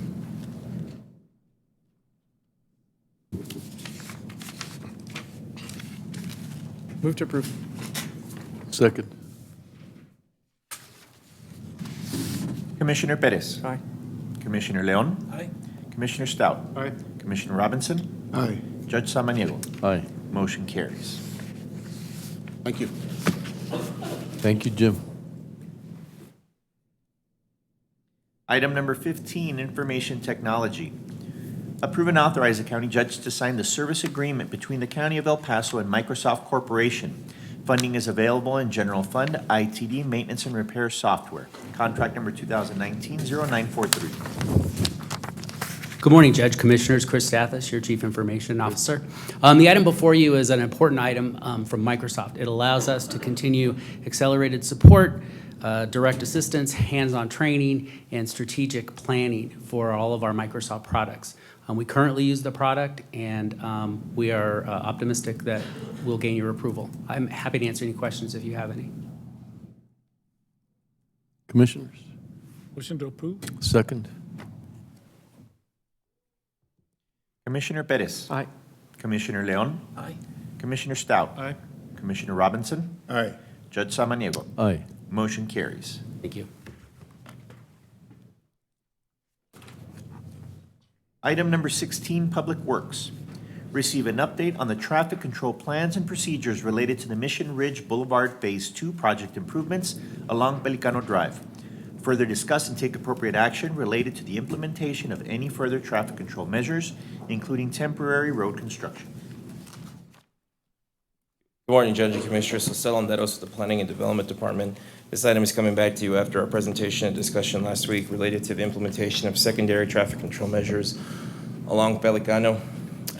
This is the original presentation that we provided to the Commissioners Court last week. Talked a little bit about the ongoing initiatives currently in place and the traffic control options that were presented to the court and the associated costs of each of those. We've continued to evaluate this moving forward, as is custom with most traffic control options. You continue to evaluate and refine. There was some additional information that was requested that we present to the court in showing some traffic patterns for areas that have been under construction for projects that are currently managed by the county. And we were closely monitoring the traffic patterns along Pelicano specifically. So you can see that before the holiday, going about a mile along Pelicano between 375 and Mission Ridge Boulevard was taking approximately 15 minutes. That time has gone down slightly from about 12 and 13 minutes. And so this is based on our staff throughout planning and development actually going out there and driving during those peak morning times. And then as well, our staff also traveling down East Lake, and that's just for comparative purposes. And so you can see on East Lake, we have similar traffic times traveling down in that stretch of, in that construction zone that we have along East Lake. Jose, I apologize for interrupting, but you said it takes 13 minutes. Is that from the loop to Darrington, or? Yes, no, it is from Loop 375 to Mission Ridge Boulevard. which is about a mile. To go the full 3 miles, it's taking an average of 22 to 23 minutes, Which is quite a bit of time. which is quite a bit of time to go those 3 miles. Yes, sir. Even for the mile that you say it takes about 13 minutes? Right, but what we wanted to, the purpose of this information was just to demonstrate that it's not an outlier in terms of traffic. It is in line with some of the other traffic that we're seeing in the area. And so the information was collected just to present to the court. So the court had a bearing of a full understanding of what the scope of the wait time was along Pelicano to help inform the decision that the court may make today. Okay, understood. Yes, Thank sir. you. Since last week's meeting, we've been coordinating closely with the project contractor for Mission Ridge, which is the contractor that's constructing and installing the wastewater line along Pelicano that's created a lot of the congestion at this point. It's important also to note that this phase of the project is the worst of it. The contractor has to dig trenches 40 feet deep because of the topography out there. And as we were discussing with Commissioner Leon last week, because wastewater doesn't flow uphill, that line has to be installed that deep to accommodate for those grade differences. And going and coordinating with the contractor, there are some improvements that will move forward that are of no cost to the county that will have a significant impact on traffic in the area. The first one being the Sunfire intersection traffic control. What is being proposed here on this exhibit is the southern portion of Pelicano will remain a construction zone. Once the contractor completes work to the Sunfire intersection, which right now we're saying will happen from early to mid-February, they'll be past that intersection, and depending on the weather and the work that they do every day, that may obviously be accelerated, but at this time, we're ready to say from early to mid-February, the contractor will be past the Sunfire intersection. What that would allow the contractor to do is to come back in and backfill the area that they've affected, and then create a designated turning lane for traffic traveling both eastbound and traffic traveling westbound as well. And so that is denoted here by the red lines that are traveling north onto Sunfire Boulevard, which again is where the traffic, which is the side of the traffic, which is the side of the school, which is largely generating a lot of the traffic that's being seen in this area. Additionally, as we saw before the holiday break, there was a large amount of traffic that was traveling westbound to Loop 375 that was trying to get to the school, that because of the traffic would get frustrated and would drive on private property along a dirt road. And so what the contractor has also agreed to do as part of some of the traffic control that we're looking at is actually designate a dedicated right turn lane, a deceleration lane onto Sunfire. And so that will allow traffic, let's say 8 or 9 cars, to stack onto that lane and out of the through lane. So traffic that's trying to get to Loop 375 is not as delayed further. And the most important component in this is that because of the work that's been ongoing here, the traffic control signal or the street light, the stoplight, had to be de-energized. So because of the depth of excavation activity that was occurring for the installation of these wastewater lines. So that stoplight has not been in function. It's been a 3-way stop. During peak traffic hours, we have the SOs out there to provide some traffic control, but during other parts of the day, it reverts back to a 3-way stop. Once this construction has passed Sunfire, that street light can be turned on again, which will allow traffic to flow freely through this area a little bit better. So in addition to having those 2 dedicated northbound turn lanes, you'll also have the traffic control signal, which will be reintroduced. And again, this is something that is not coming in additional cost. This is something that can be captured within the scope of the existing project and will have a pretty significant impact on traffic along Pelicano. A secondary option, another option that was developed after last week's meeting is the development of a drop-off zone for the school. Noting the fact that the traffic times went up once school was back in session. They went back to school last Wednesday, January the 8th. The traffic counts on January the 6th and 7th, and the time that it took to drive through that stretch of road was relatively low compared to what we see once school has come back. So the property that's outlined in green there is the county-owned 75-acre property. And so the proposal will include to construct a temporary driveway to mitigate some of the school-related traffic.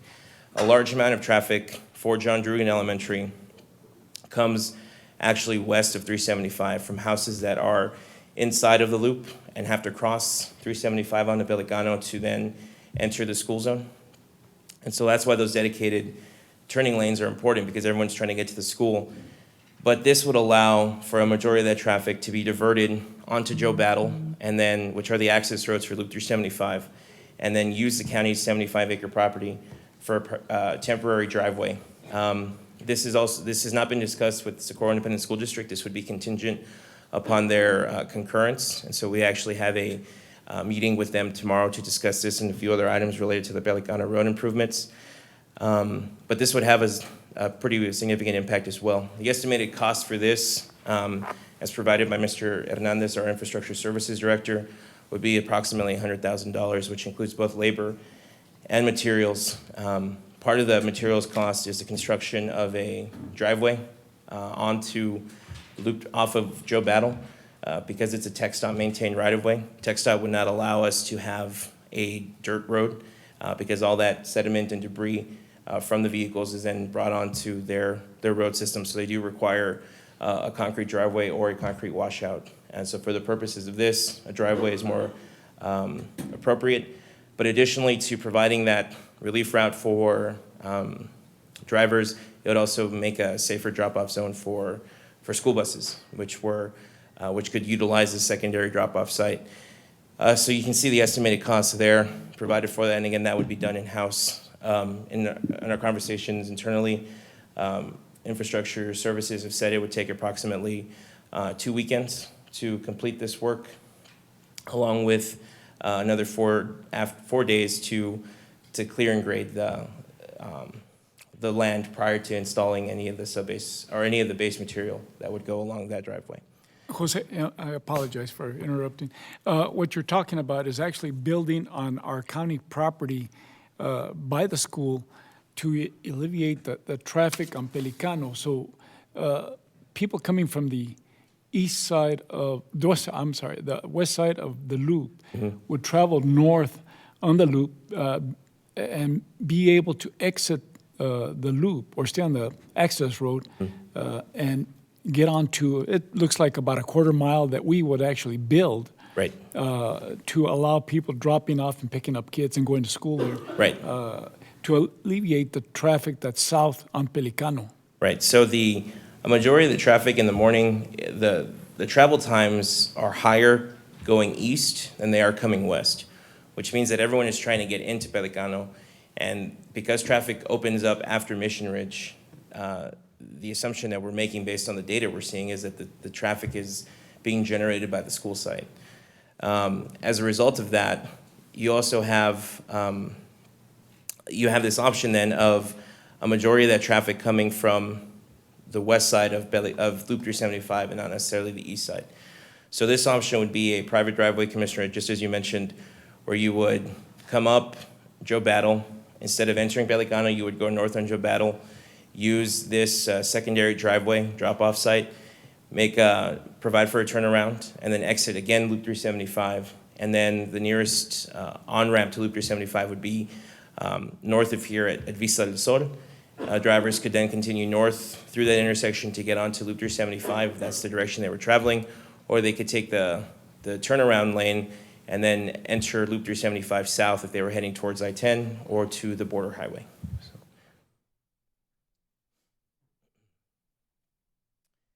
So that's some of the additional information that we wanted to provide the court. The previous three options are obviously still there for the court to consider. And just to go over those very briefly, you had option one, which is the construction of a northern relief route to Vista del Sol Drive.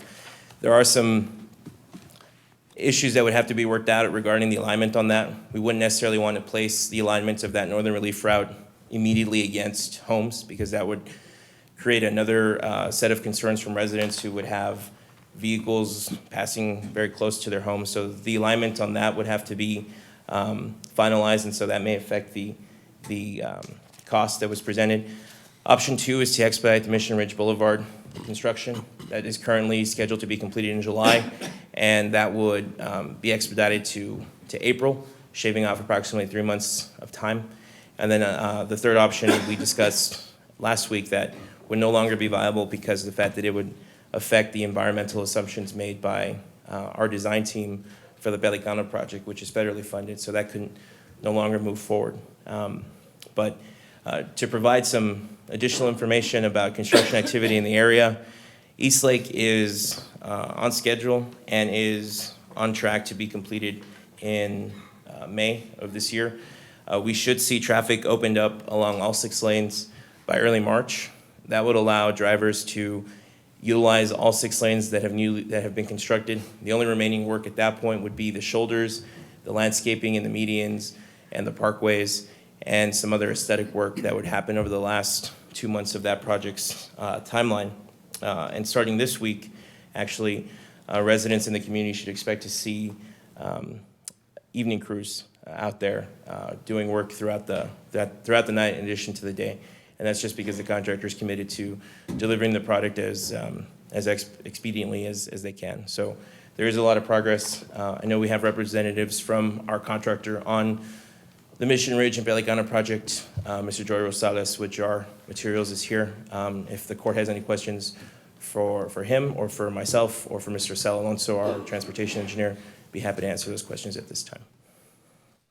Commissioner Leon? Jose, I don't know if this is a question for you or Mr. Rosales, but going back to that, those 75 acres and where the county would actually build the road, would it be us or would it be through a contractor to build it? So the estimated cost was provided by Infrastructure Services, by Mr. Fernie Hernandez, and so we would propose to do that work in-house.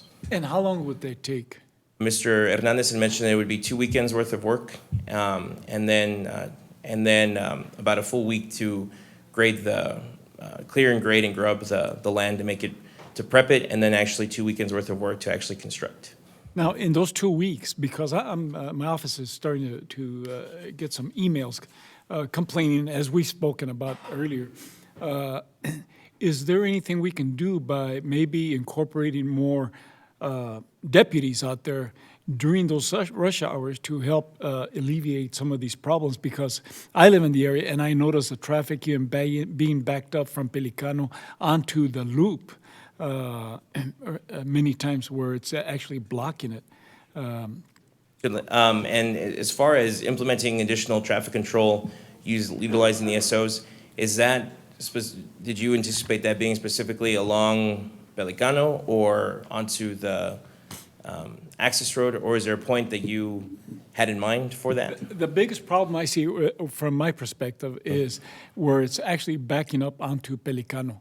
And it's happening more nearing rush hours, of course, during rush hours and a little after rush hour. And it's getting to the point where those drivers are becoming very frustrated, and the situation is only going to get worse. In 2 weeks, it's easy to sit here, but if you're actually having to drop off kids or use those highways, those roadways during those 2 weeks, it's getting to the point where it's treacherous. What can we do to help those traffic patterns between now and those 2 or 3 weeks? So we've coordinated closely with the SO's office on implementing the deputies. We anticipated this from the get-go, and so the deputies have been out there since this switch happened in early December.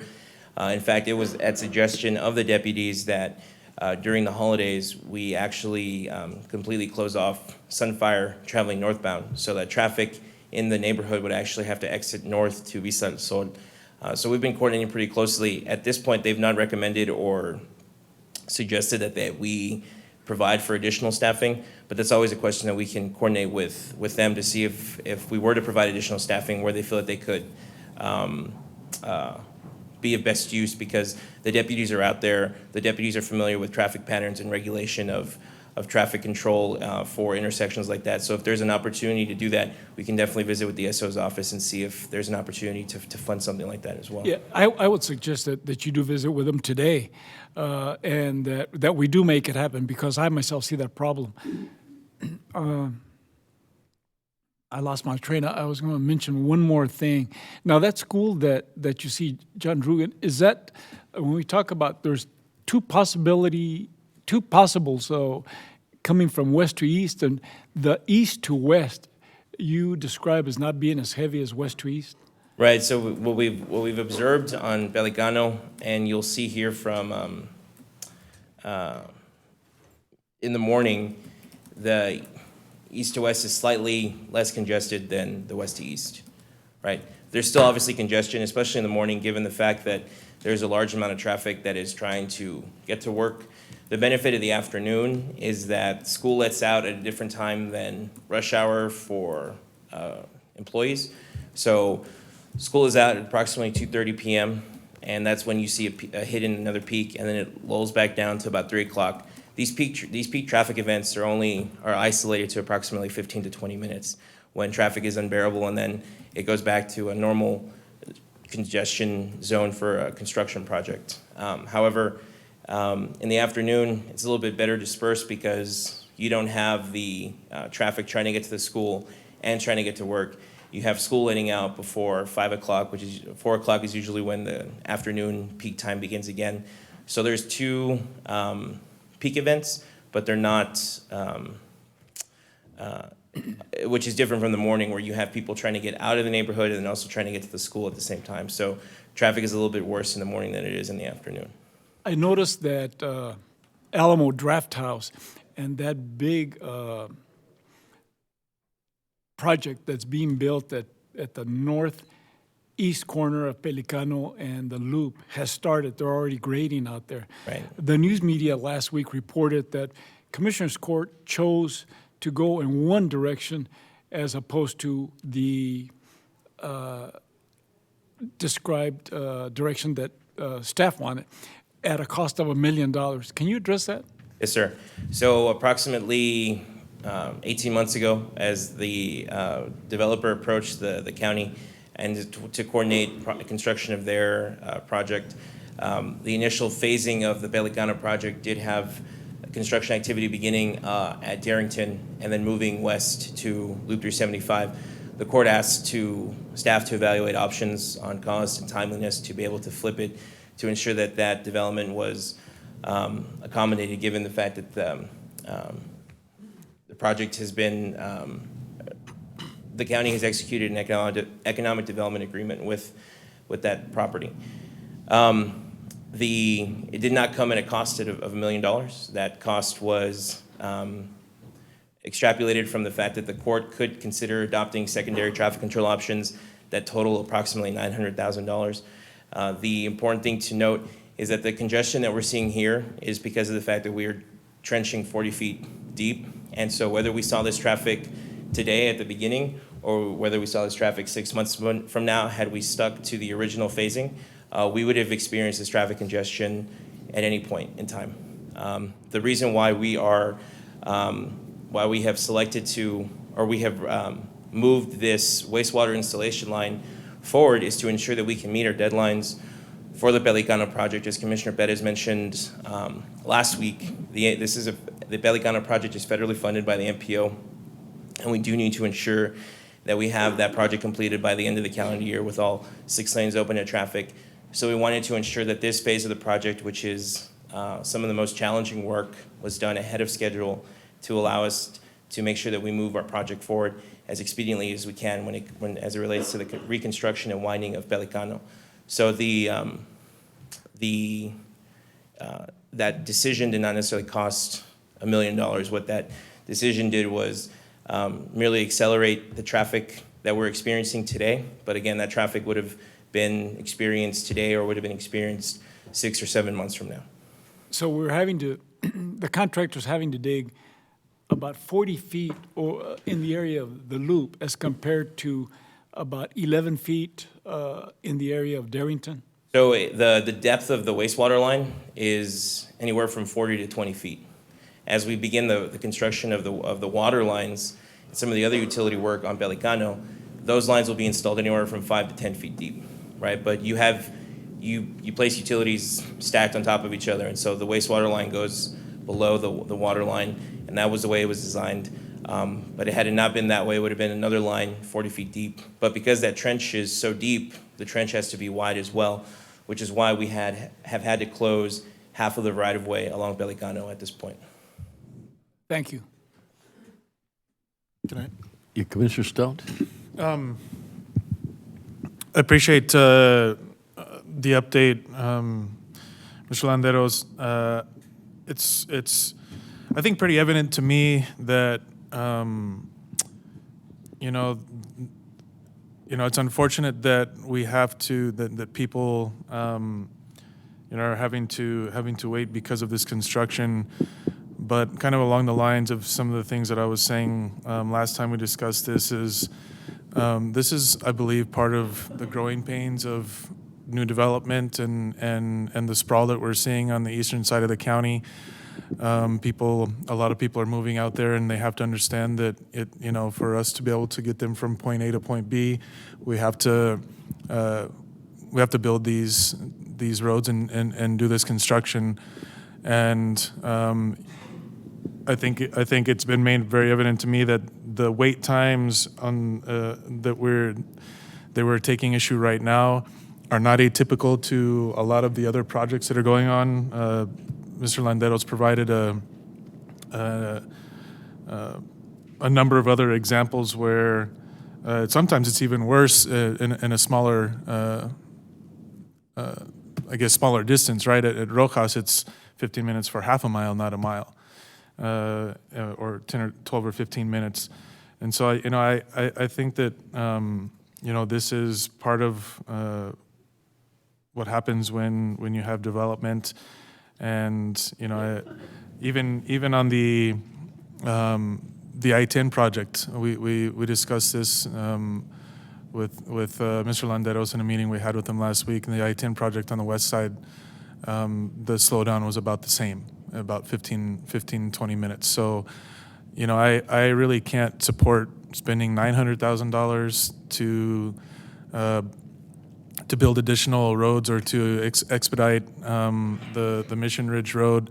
I think it would be a waste of money. I think that Mr. Landeros has come with, I think, at least one option that I would support. I just really don't think we need to spend additional money on this. It's something that is part of growing. And, I think that as we've seen, the issue is possibly the getting into the school and getting out of the school. So in the slide where you have the one that you have up right now, actually, where you have the dedicated turn lanes, I would hope that would help alleviate a lot of the wait time, as people understand that this route is going to take them a little bit longer. They've also, I think, as you've said, diverted or looked for other ways, and the wait time has actually gone down by 3 minutes. I think by putting in these dedicated turn lanes and having the traffic sign up again, the traffic light up and running again, will help out with that as well, and will also alleviate the issue of having to have SO out there directing traffic, because we'll have an energized traffic control signal. I would like to see that option implemented first before we spend any additional funding on this project. I think that it's a waste of money it would be a waste of money to spend any additional funding on this. And we do that here, and what about all these other projects and the people that have to use those arterials or those routes on Rojas and other areas? Are we going to start spending hundreds of thousands of dollars to also alleviate all of that traffic and congestion that is just part of growing, that is part of getting people in and out of their neighborhoods and getting people to the school, because we're having more and more population move into these areas. So I would recommend going with the turn lanes to start off with, re-energizing that stoplight, and looking at if it gets worse, then we can reevaluate, but I think it's just going to get better. Judge, Commissioner Pettis? I'd also like to ensure that the court provides Mr. Fernandez an opportunity to go over the scope of work here, and that way he can provide any questions or any answers that the court may have specifically on timelines, just to ensure that it's accurate and coming directly from the source. Commissioner Pettis, you want to wait for that, or You can go ahead. before you come? Fernie, Yeah. go ahead and present. Thank you, Fernie. Good morning, Judge, Commissioners. Fernie Hernandez with Infrastructure Services. Basically, what we're looking at is 2 weekends, 4 days worth of work. We're looking at 15-hour workdays, we would commence at 5 in the morning and go all the way till 7 or 8 o'clock at night. In order to get this expedited, the only thing we would be looking at is 1 full week worth of prep work, working afternoons from 3 to 7, just to go out and clear and grub and take out all the mesquite and everything in that area. So that's kind of what the basis is on that 2 weekends worth of work, to make sure that we don't affect any of our ongoing operations and we don't delay any of the timelines that we've already established with some of our other projects. I know it's kind of an inconvenience having to break it up between 2 weekends, but this would be ideally the best way to do it without interfering like I was mentioning, the current projects that are going on right now. I don't know if you had any questions or concerns with, the amount of overtime or estimate that we provided. Basically, we're looking at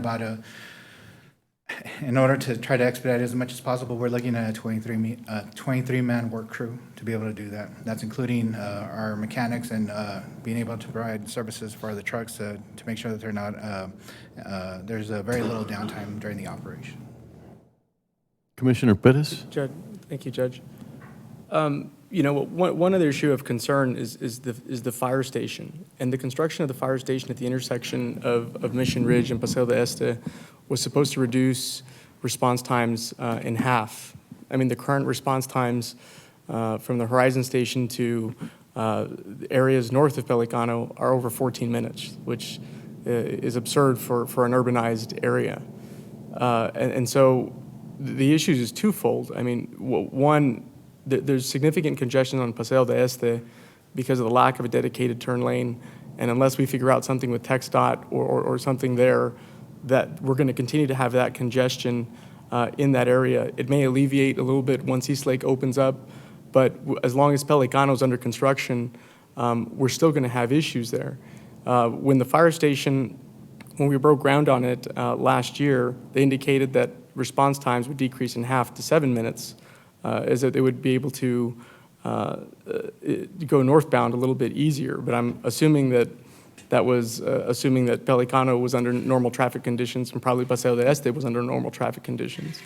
That's why I think option one, at least providing a temporary northern relief route, is critical because it would, once Mission Ridge is complete, should there be an emergency, a fire truck would then have the ability to go north, bypassing the congestion that currently exists on Paseo de Este and the congestion that exists on Pelicano. I mean, can you speak to that as, that option, or what might, and I think there's also members from the audience that can provide perspective, because it's easy to say, well, it's just growing pains, let's just wait it out, but there's some serious public safety concerns here, for the residents that live in the area, for those of us that represent the area, that I think warrant further explanation on possible alternatives that are relatively inexpensive. Again, particularly that northern relief route that would connect to our existing infrastructure at Vista del Sol. So for the court's reference, the fire station that Commissioner Pettis is discussing is right at the very bottom end of that red line for option 2. That parcel of land is being developed as the ESD 1 fire station.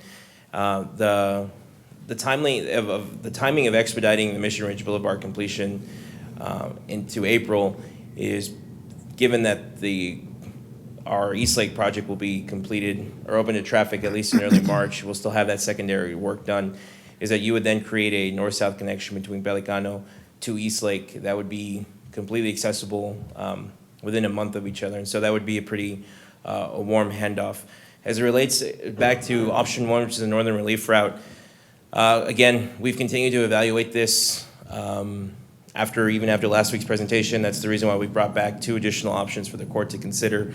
Our goal here is just to ensure that we're providing as much information as possible to the court for their consideration. The issues with option 1 are that the alignment where the yellow line is right now is just tentative, right?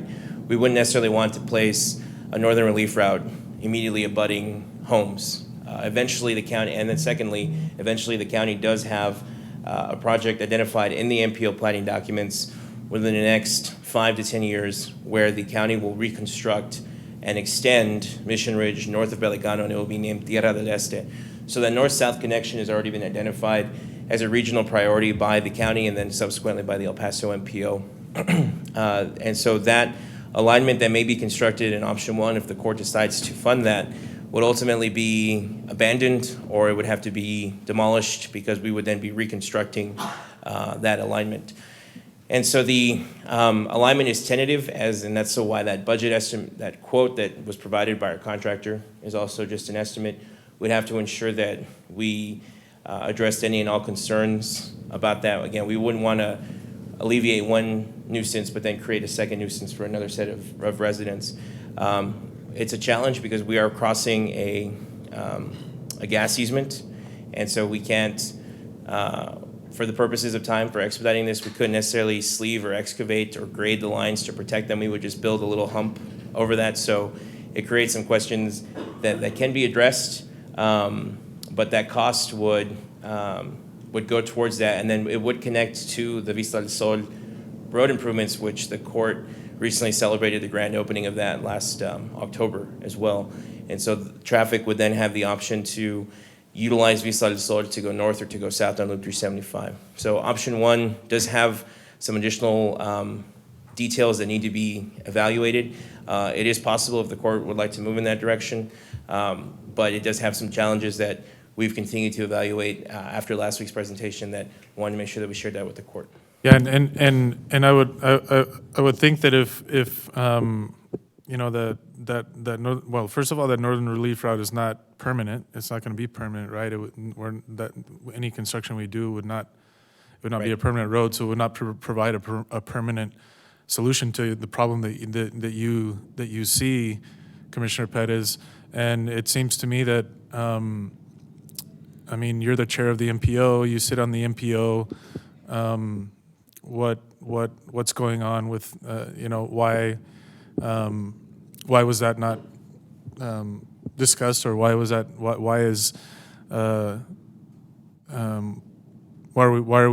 trying to fix it right now?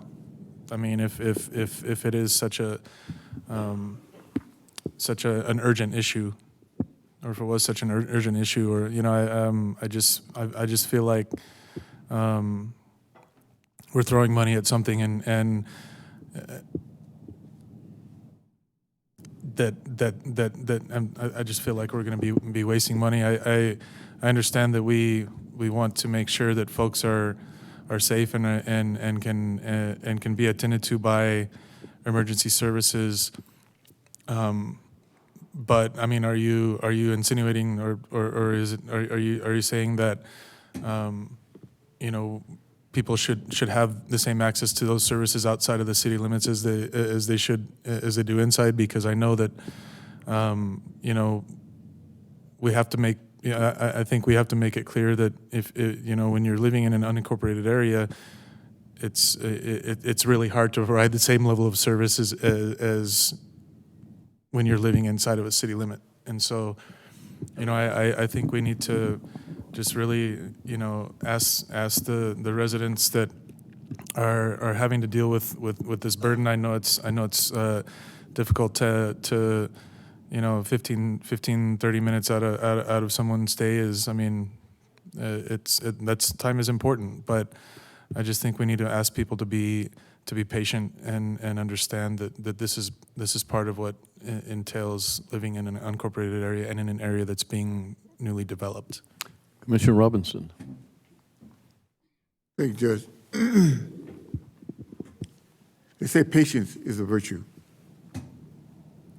In consideration, when you're talking about the public safety aspect of this project, as well as any other project, One of the things I said at the previous discussion we had is that I want to make sure that we look at all projects that we have. If we need to do a further evaluation, that we don't have a situation like we have with this project, as far as having an alternative route, where you have people.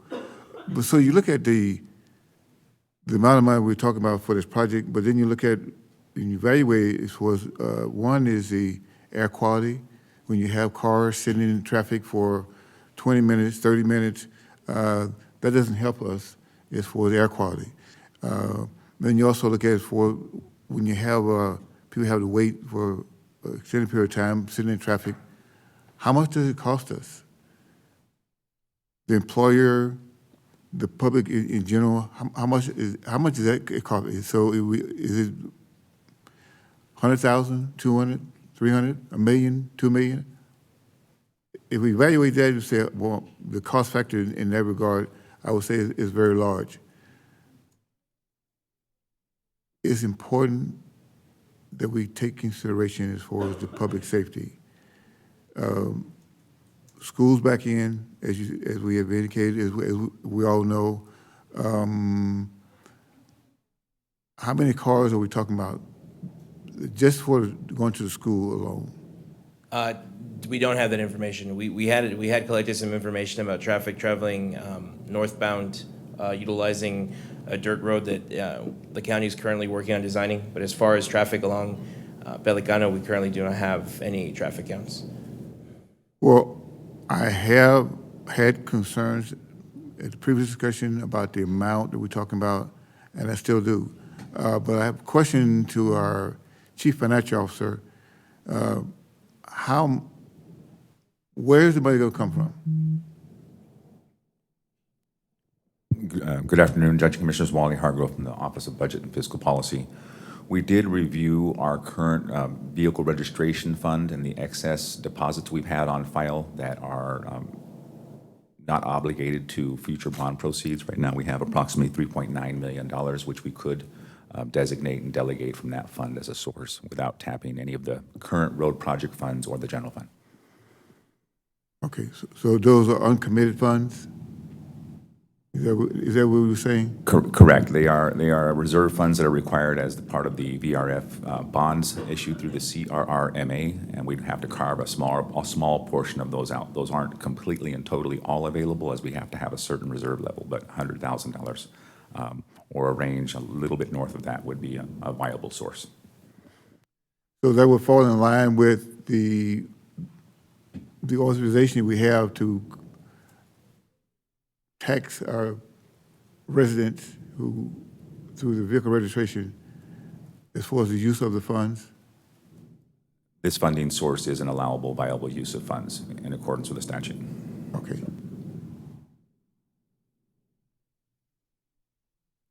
That's all I have right now.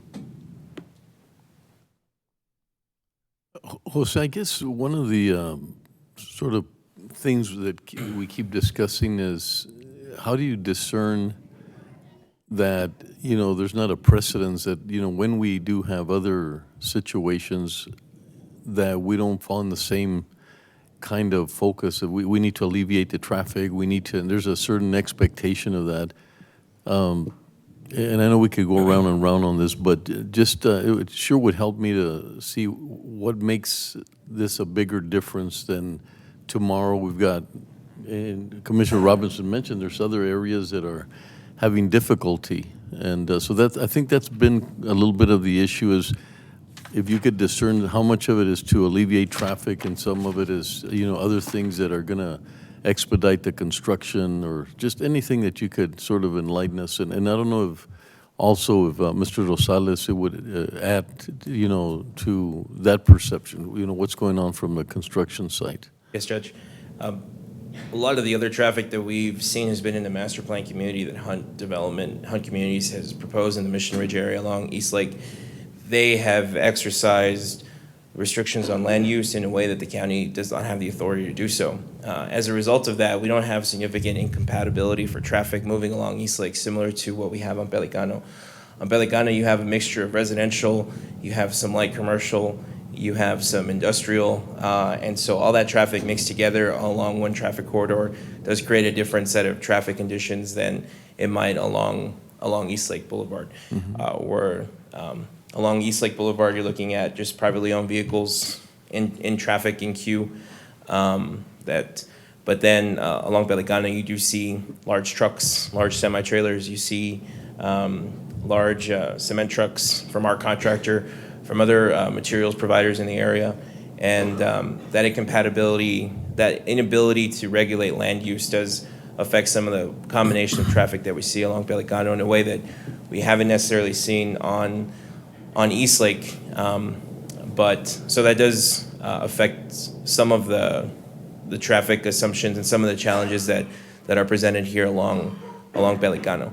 But it's going to be an issue that it will occur along Darrington, which, as I mentioned last week, is a project that we have in the queue that we have not initiated and we have not commenced because we recognize that it would be foolish for us to start a north-south roadway connection until we have another north-south connection complete, because what we're trying to do ensure all this road construction activity is to ensure that there is a reliable network in place for this eastern portion of the county, because that network reliability has not existed previously.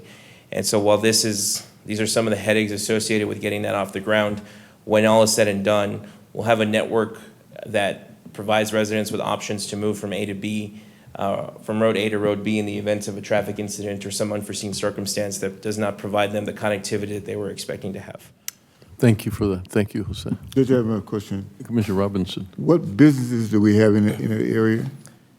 We have a number of traffic companies, large trailer companies. We have right where the option 3 box is, there's a number of industrial uses. There's a recycling plant and some other storage yards for 18-wheelers. And so we've been coordinating, Mr. Alonso has been coordinating very closely with them as we've been out there. And what he has been asking them to do is to utilize, instead of exiting directly onto Pelicano, utilize Mission Ridge to come out to the stoplight so that you don't introduce heavy commercial truck traffic right near the school. Instead, it's going through the normal traffic queue. But you have that directly across the street from the school. And then moving to the east, right as you get close to that Darrington and Pelicano intersection, you can see that large materials plant that's owned and operated by Joe Materials. And so they are out there, and so they have their equipment coming in and out of through the corridor as well. So how many people are we talking about? Just say employees alone. Again, I couldn't directly answer that without providing, it would just be it would be difficult to estimate that without having if this were a municipality that had the land use authority, I could tell you that all these uses have generated a specific amount of traffic based on a traffic impact analysis or TIA, but because the county doesn't have that authority, I couldn't directly tell you what that traffic count was. So in speaking of the fact that there are businesses and a large number of employees that work in that area, and we're talking about large vehicles, heavy vehicles. One is, as I indicated earlier, about the air quality. Then the cost factors for the fuel that's being consumed or burned while the vehicle's sitting in the traffic. So that will be a cost factor to the businesses in that area. But overall, it will be a cost to the county as a whole. Would we not say that? So when the environmental assessment for the Pelicano project was done specifically, because this area falls outside of the El Paso, the geographic area of El Paso is a non-attainment area for air quality for various particulates. For particulate matter 10 or PM10, this project falls right outside of that zone. So that wasn't necessarily evaluated as part of our environmental assessment. So again, I couldn't directly speak to I couldn't affirmatively or negatively speak to your comment. But I submit that it would have a significant impact on the air quality. There is additional traffic idling in traffic at this point, right. Yes. Even though we may not have a measurement, we can't say that it will have impact on our air quality. Would you like? Yeah. Good morning, Sal Alonso, Transportation Engineer for the county. To answer your question, Commissioner Robinson, the environmental question you had asked is, this is one of the reasons why Pelicano is needed, is because of the congestion in this area. But for us to get there, we have to, of course, build the roadway. So after the roadway is improved with the 6 lanes on both directions, with traffic signal light, not only at the existing locations at the gate, at Loop 375, Mission Ridge, Sunfire, we're also introducing a new traffic signal light down at Darrington and Pelicano, because there's a highly used intersection. So what we would see between now and the end of Pelicano is you're gonna see the congestion, air quality. But again, not until the improvements are done, we'll see those results be effective. Currently, right now, you have to look at Pelicano as a whole. If you look at Pelicano, it's almost like an, I hate to say it, it's almost like an island for itself. As compared to the other projects that we've done, like Vista del Sol, Edgemere, Rojas, and Eastlake, there are some alternatives, residential streets that you could kind of maneuver around to get around the congestion. But Pelicano right now is almost like an island. There's nowhere to go north, and right now south besides Darrington. So the project that is underway right now with the installation of the sanitary sewer line, it is the most critical portion of the entire project, to include the sanitary sewer line and the Pelicano roadway because of the depths. As we get clear past the installation of the sanitary sewer line, I'm not saying that the traffic is gonna just go away. We're still gonna be under those congestion, but not as bad as what we're facing currently right now. With the implementing of the proposed right turning lane on both direction eastbound, and then reactivating the signal light at Sunfire, that's gonna help tremendously. But as we move forward, we are accounting for the end result, which is the environmental concern that you have, Commissioner Robertson. But at this time, not until the improvements are completely done, we will see the congestion, air quality really come down at this time. But again, right now, there is no, if there was an alternative, a bypass, then all this traffic would be going through this area or through those alternatives. But currently, right now, again, Pelicano is the main east and north in this area at this time. Well, one thing I want to make sure that nothing we can change what happened yesterday, but as far as moving forward, that we look at all aspects of the project as far as alternative routes, so we won't have to go through this route again. Right. And looking forward, I think the question was asked, can we look into to your question, look forward to the other projects? The other projects will be slightly different. When we go under construction for the John Hayes extension, which is north of Pelicano, and the Tierra de Este, the Bob Hope, the other projects, luckily those projects are new roadways, which there's no current traffic. So when we're under construction, those projects would, the impact to the public would be minimum because there's no traffic. This is probably one of the biggest ones because, you know, it is heavily used currently. But again, you know, the construction can't open, you know, overnight on this one. It's going to take some time to complete, but the end results, you'll see that, you know, it's going to be a 6-lane divided roadway that will carry a lot of traffic. But going forward, besides the Darrington project, that will be impacting the area and the neighborhood. However, at that time, we'll have Mission Ridge Boulevard fully functional with the 6-lane to be able to carry more traffic to get you from north and south. Thank you, Sal. Welcome. Judge. Commissioner Perez? And again, just to emphasize, I mean, there's two costs here because, I mean, $1 million keeps getting thrown out there. But, I mean, at least initially, the initial assessment of option one is $400,000. And again, keep in mind that Pelicano is going to be under construction for 18 months where you're going to have some continued disruption. The issue is that whenever Mission Ridge opens up, whether it's expedited or not, that's going to push further traffic down south because we're only going to have one north-south relief route. But for Pelicano, a lot of traffic is going to go south onto Paso de Este. And that's going to be really just one of the only alternatives that folks are going to have going westbound onto 375. But again, I know a lot keeps getting thrown out here in terms of the $1 million and this, but that option is a $400,000 one if we're able to overcome the issues that you had described. But again, just to reiterate, this is just to say this is just like any other construction project, that there's detours.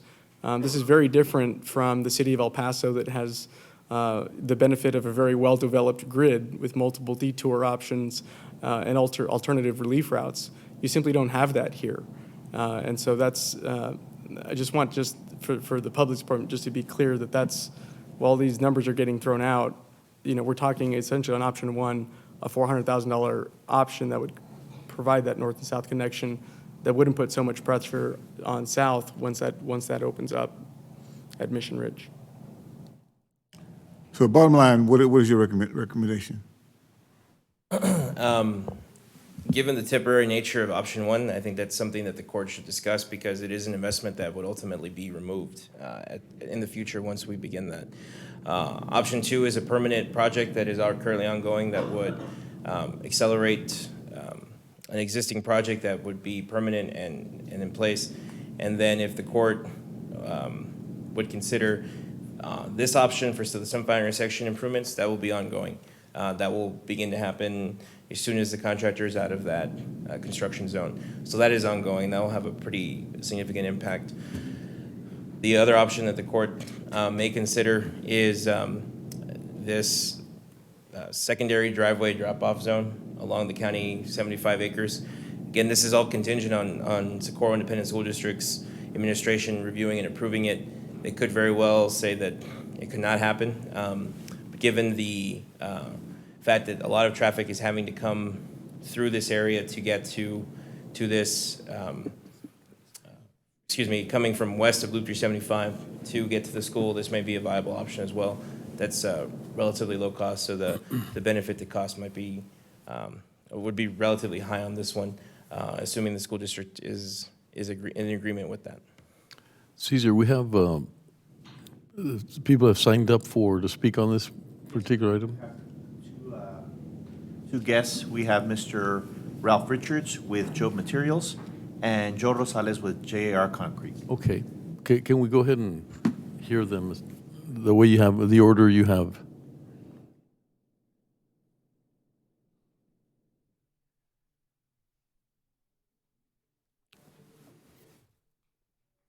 Good morning, Judge, Commissioners. My name is Ralph Richards. I'm Vice President, General Counsel of Joe Materials. Very much appreciate the opportunity to address this. First, I want to say that the Pelicano project is a very important project. It's been discussed. It's not going to be over in a few months. It's going to go on a good while. And we fully support it. We're very appreciative that the county is going forward with it. But the issues that have been raised by the traffic are substantial. We have a major facility on Pelicano. We have between 350 and 400 employees who are based there. We have approximately 200 heavy trucks that are based there that make multiple trips per day. We hire many independent contractor trucks to haul asphalt and material from that facility.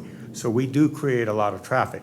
We have vendors, visitors, service people visiting, so there is a lot of people in and out of that site.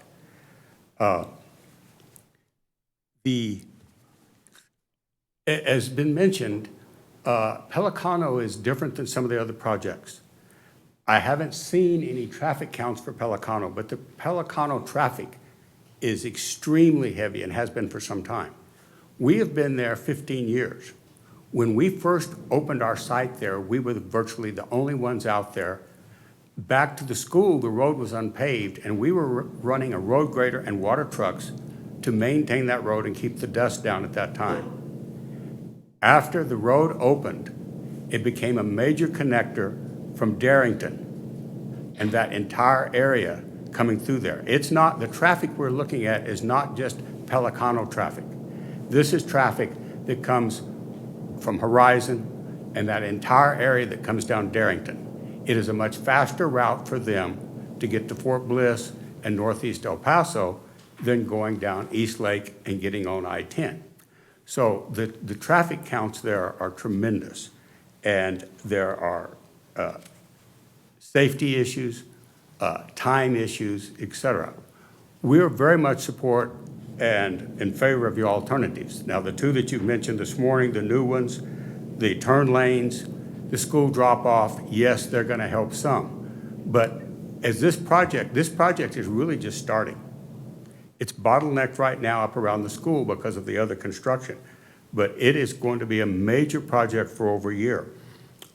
We would very much encourage you to look at the Vista del Sol alternative. If you can get a route that would be a permanent route, then it would be a permanent long-term benefit. But if not, during the next 12 to 18 months, it would provide tremendous relief.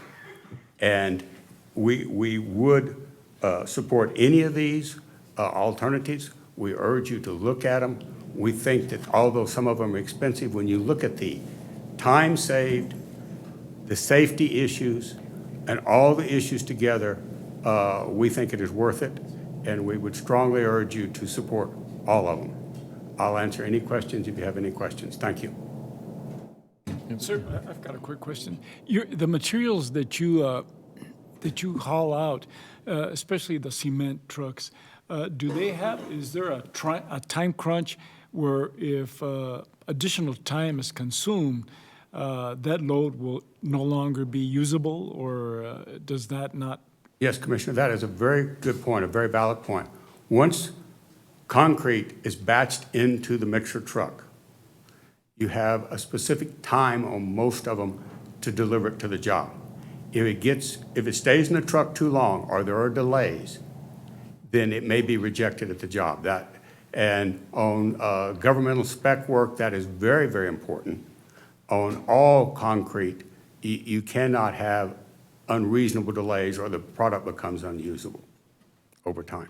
Thank you. Is 15 minutes an unreasonable delay when you're talking about the cement? Well, 15 minutes adds quite a bit, but they were showing you that the time from Darrington to Loop 375 was 24 minutes. Our property goes up to Darrington or Berryville, it changes the name there. The time we're experiencing is 20 to 25 minutes to get to the loop during certain times. It's much more than 15 minutes. And is most of your business that you're transporting those materials to, is it west of the loop, or are you? Most of our business goes from our plant west to the loop, goes north on the loop, south on the loop, or across the loop. But absolutely, our probably 90 to 95% of our traffic goes west from our facility up Pelicano toward the loop. It's not only concrete. We have 2 ready-mix concrete plants at that site. We have a large asphalt plant at that site where we produce asphalt for paving. And then there's just all kinds of materials. Sand goes out. All kinds of materials are hauled out of there. Okay. Thank you. Mr. Richards, thank you very much. Appreciate your comments. Appreciate your Thank consideration you. of it. Thank you. Thank you.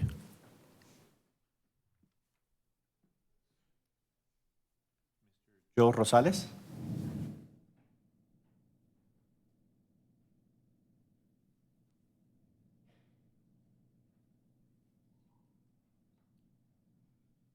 Good morning, Joe Rosales, owner of JAR Concrete. I think this project has twofold. It's just not Mission Ridge. We also are the contractor on Pelicano, which is a $22 million job that we're going to start here pretty quick. That project is a 19-month project. So you're not only going to be dealing with Mission Ridge right now, you're going to be dealing with Pelicano in 19 months. What we're planning to do right now, we're currently working on a schedule on the Pelicano project where we're hoping to shave off 6 to 7 months because we understand the severity of the traffic. The issue, I don't remember what option, but the one that we tie in from Mission Ridge to the biggest concern there is when we had a groundbreaking, the fire marshal was there and he was very concerned and he was very happy that we were gonna, be able to tie the road in. That option is gonna allow JAR to go in there and cut basically 3 months off of that schedule. As per our contract, we don't have to finish that till mid-July, and the proposal of $500,000 allows us to finish it by mid-April. And what I understand right now, I mean, they can't get through it. In fact, I drove and got stuck in there the other day. So it's doubling or tripling their time. So I really think that alone, as far as the fire department going out, is critical. The issue with the road, just like Ralph was talking about with Joe, I mean, I understand. Being a material supplier, you have ready mix that goes out, you're under a time constraint, and the traffic is horrible. That road to Vista del Sol would be a tremendous help to them as a supplier and to everybody else. We're also going to have to deliver concrete, 40 to 50,000 cubic yards of concrete on that project. So I'm going to be in the same dilemma as Job is right now. So if you really look at the big picture, the $400,000 road to Vista del Sol is not just for a $5.2 million project, which is Mission Ridge, it's also for a $22 million project. So that's taking care of two problems right there. Comments? Thank you, Mr. Rosales. Appreciate it. Commissioner Leon? I guess this question is more for Sal or Fernie. In establishment of those mandatory turns and the possibility of building that semi-permanent road behind the school, if we do only the turns, would that significantly reduce the traffic tie-ups or just help a little bit? As far as the improvements that we're proposing, or they're in the plans to do at Sunfire and Pelicano, providing a left turning on both east and west direction, and having the lights, I do believe that it is going to help quite a bit. Because right now, if you're on Q, since there's only one lane on both directions, if I'm making a left and then there's 5 cars or going straight or vice versa, there's nothing to do but to wait your turn. By introducing a designated left turn, you're going to be able to free up a little bit more traffic in that area. That's the same situation as you're following eastbound. If they just say 4 cars are making a right up to Sunfire, you have these big, for example, jump trucks or any semis, you're idling until all those 4 cars make a right turn. But having a designated right turn, you kind of free up a little bit more space in that intersection. The other thing that's going to really help out is when we re-energize the traffic signal lights. That's going to help out right now, because right now it's a stop and go. It's a 3-way stop. We're treating that as three-way stop for traffic running east and west, and then the traffic coming off Sunfire. The reason why we had to implement a 3-way stop is if we just leave free-flowing traffic east and west on Pelicano, the folks coming down Sunfire, you have a small window to be able to get onto onto Pelicano because of the amount of traffic. So that's the reason why we have a 3-way stop currently right now. And that question insofar as a relief route from Pelicano to Vista del Sol, would that be a permanent fixture or a temporary fixture? It'd be a temporary fixture for the time being, but again, that's something that we could take advantage of leaving in place until we're pretty much complete with Pelicano, because that could also act as an alternate to the north during the construction of Pelicano. But long-term, it would be removed because of the alignment that we're proposing to do with this project. It will be slightly different from the final configuration or the alignment of Tierra de Este as we're going into the design. In your opinion, it would stay in place for how long? I would say if we're looking at, let's just say we don't expedite Pelicano, we don't expedite Mission Ridge, we're looking at anywhere from 18 to 24 months. Okay, thank you. And it could be a lot less. As soon as, again, as we're going on the construction with the improvements to Pelicano, once we start getting the lanes open, instead of having just one lane, we'll be able to carry a little more flow. Then the need to go north will start minimizing, because now there's more flow running east and west. But until we get to that point, to that stage, the north option, I think, is option 1. would carry a bulk of the traffic currently, whoever, for that segment that they don't want to go between the Sunfire and Pelicano. But we're looking about 18 to 24 months. Commissioner Stout? And so from what I understand, the rest of Pelicano that you're talking about, there's not going to be any less lanes once this part is done. Because this is a kind of an anomaly with the 40-foot trenches. The rest of the improvements on Pelicano, you're not going to be shutting down any lanes that are open right now, correct? As of right now, we have, let's just say, from Loop 375 to Mission Ridge, we have everything on the southbound closed. And that's carrier being to the north and south. When we go into the actual improvements to Pelicano, we'll still keep that the half of the roadway closed, but the other segment that we go from Darrington to Mission Ridge, that north part, luckily, is what we're calling green space, greenfield, because right now it's just the dirt road. If you're familiar with that area, there's only 2 lanes of traffic currently right now. So during that phase, which I think it's... You'll still have 2 lanes of traffic. You won't have any less access on that road. We'll provide access for Mr. Job as he's making his turns into his property, but majority of that work could be done without interrupting any traffic currently right now, because the area that we'll be working in will be the area that is currently not paved. So there's no traffic in that. For those 18 to 24 months that everybody's talking about, the project lasting, you're not going to have any interruption to traffic on that part of the road. I want to make that clear. Not until we flip the traffic. That section of the road is further away from the school. Right. Yes. And it's not as heavy. Right. As the area in the school. So basically, it won't change from what it is today. Right. It'll be just like it is today with the 20 to 25 minutes. It's still just that one section in the school will be limited as it is now. So it won't improve because they'll be doing the road once the wastewater project is complete. Right, but Commissioner Pettis? But it won't be inhibited.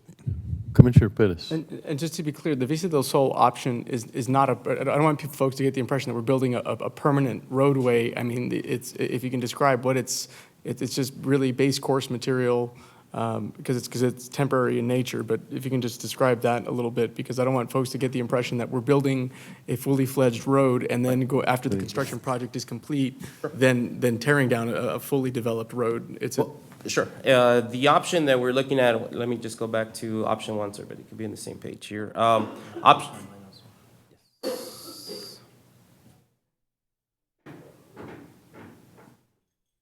So option 1, which is the one that we're talking about, that goes from the intersection of Mission Ridge and Pelicano North to Vista del Sol, is about a mile stretch. So what that entails is a lot of clearing grubbing, because it's some vegetation. The end result is that we'd go in there, clear a 30-foot segment, 30-foot segment. We provide base material, and we also, because we feel that if this is an option that the court chooses to move forward, we feel that a lot of traffic will be on this. So instead of just using base, we did add at least 2 inches of HMAC, the hot mix or asphalt, and that's just because of the durability. If we just do base, within, I would say, maybe a typical rainstorm or something like that, you're going to see that base material start washing out. That way we don't have to go back and fix it every any rain event.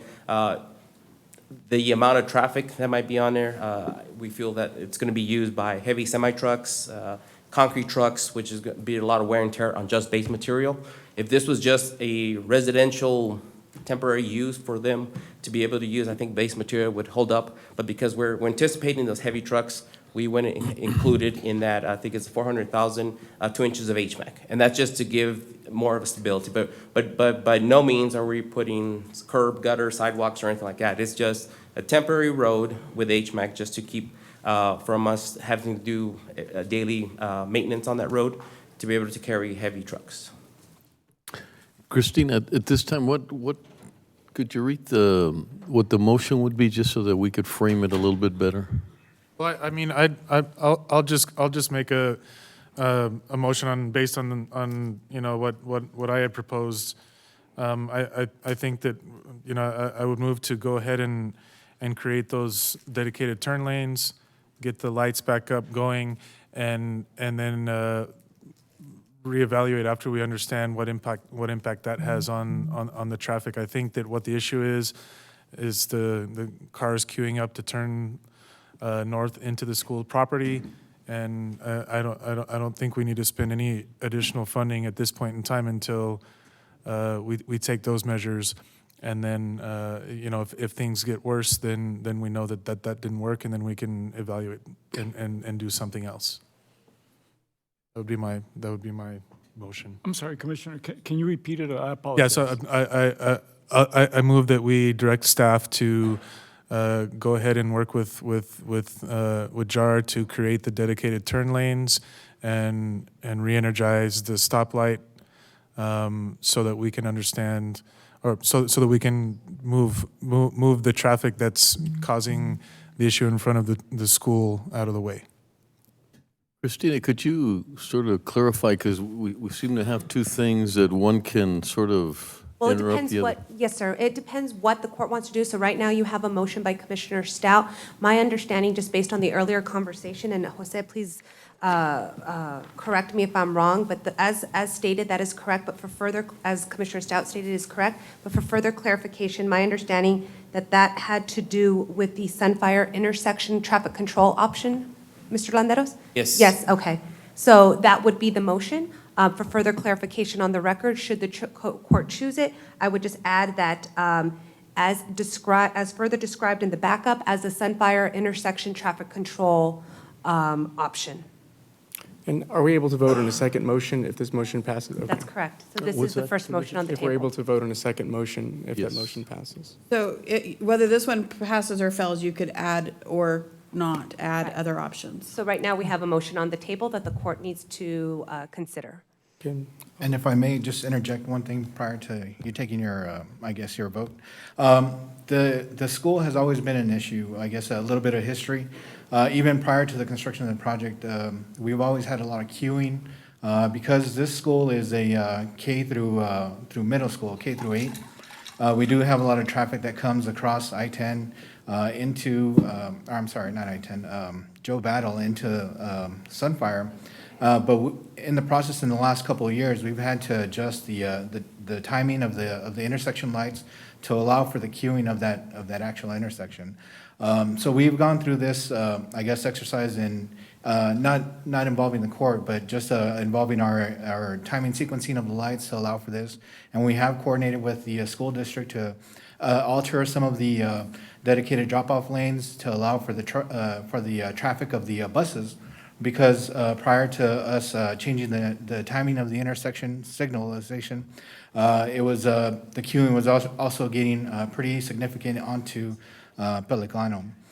So one of the things that we tried to establish is by allowing for longer queuing of the left turn lane going from Pelicano into Sunfire and working with the school district to adjust some of the. They put a police officer from the school district to allow for the traffic to turn into the drop-off lane.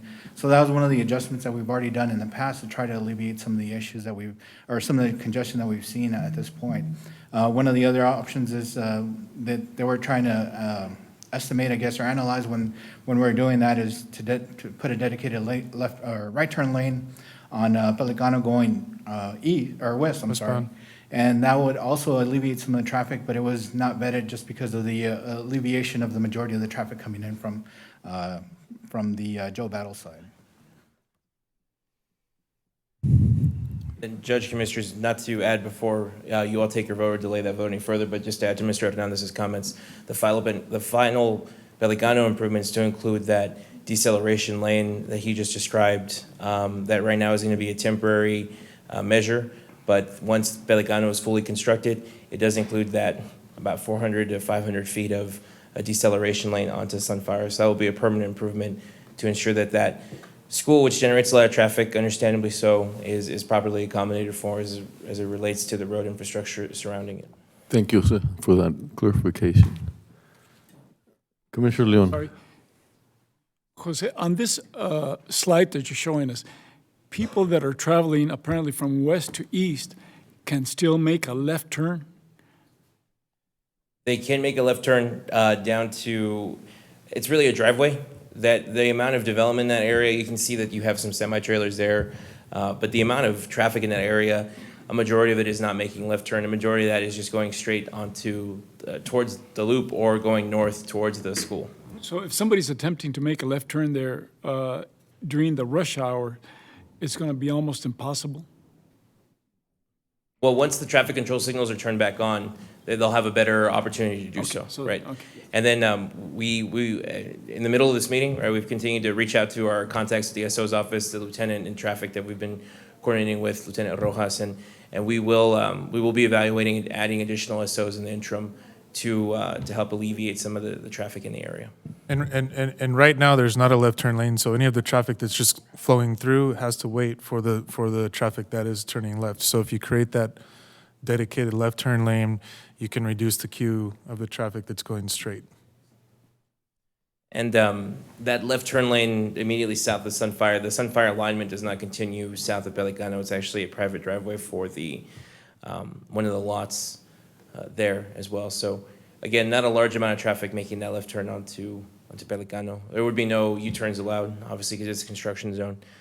So most of the traffic is following the alignment of those arrows in the exhibit as shown, either going through or going north onto Sunfire. And in your opinion, by just doing this, it would reduce the tie-up? What we observed during the week where we had school not in session and then school began in session on Wednesday, there was a significant increase in traffic and the duration of traffic to get from A to B once school was in. So it's become increasingly evident that the school is generating a significant amount of traffic that's creating that's contributing to the traffic. And so this would alleviate a significant portion of that traffic. So I'll go ahead and second the motion to allow for these options to proceed. Commissioner Perez? Aye. Commissioner Leon? Aye. Commissioner Stout? Aye. Commissioner Robinson? Aye. Judge Samaniego? Aye. Motion carries. And then along with that, I'd move to also allow staff to explore and proceed with option one, which would create the temporary relief route from Pelicano to Vista del Sol into our existing network for the duration of the Pelicano construction project, which could be from 18 to 24 months. Second. Commissioner Perez? Aye. Commissioner Leon? Aye. Commissioner Stout? No. Commissioner Robinson? Aye. Judge Samaniego? Aye. Motion carries. Mr. Commissioners, just a reminder on this one. So this project timeline is 4 to 6 weeks. Once we actually get out into the field, if there's some unforeseen circumstance in some of these 5-acre tracts that we come back with, we'll make sure to provide the Corps with an update as this project moves along, just to make sure that we're providing the most up-to-date and accurate information on readiness or completion of option one. Well, Fernie, Jose, Sal, thank you. A lot of work. Thank you for your passion on this and bringing all this information to us. Very much appreciated. Thank you, Judge. Just to clarify from the court, the funding source identified for option one is coming from the vehicle registration fee at the Camino Real arm from the Camino Real Regional Mobility Authority. Yes. The funding source that Walid identified, yes. I don't know if that would need to be included in the motion, the funding source? The funding source, for which one, the second one? Yes. For the second motion? For yes. Yes, let's clarify that Okay. to include that as part of the motion. Yeah, the funding source. Okay. So that'll have to come back, we'll evaluate, but we believe that'll have to come back as a contract amendment to the original agreement that we have with the CRRMA. So as we bring that forward, we place it on the court's agenda for your consideration as well. Thank you. Great. Please Thank thank you. all the rest of your team. Thanks. Appreciate it.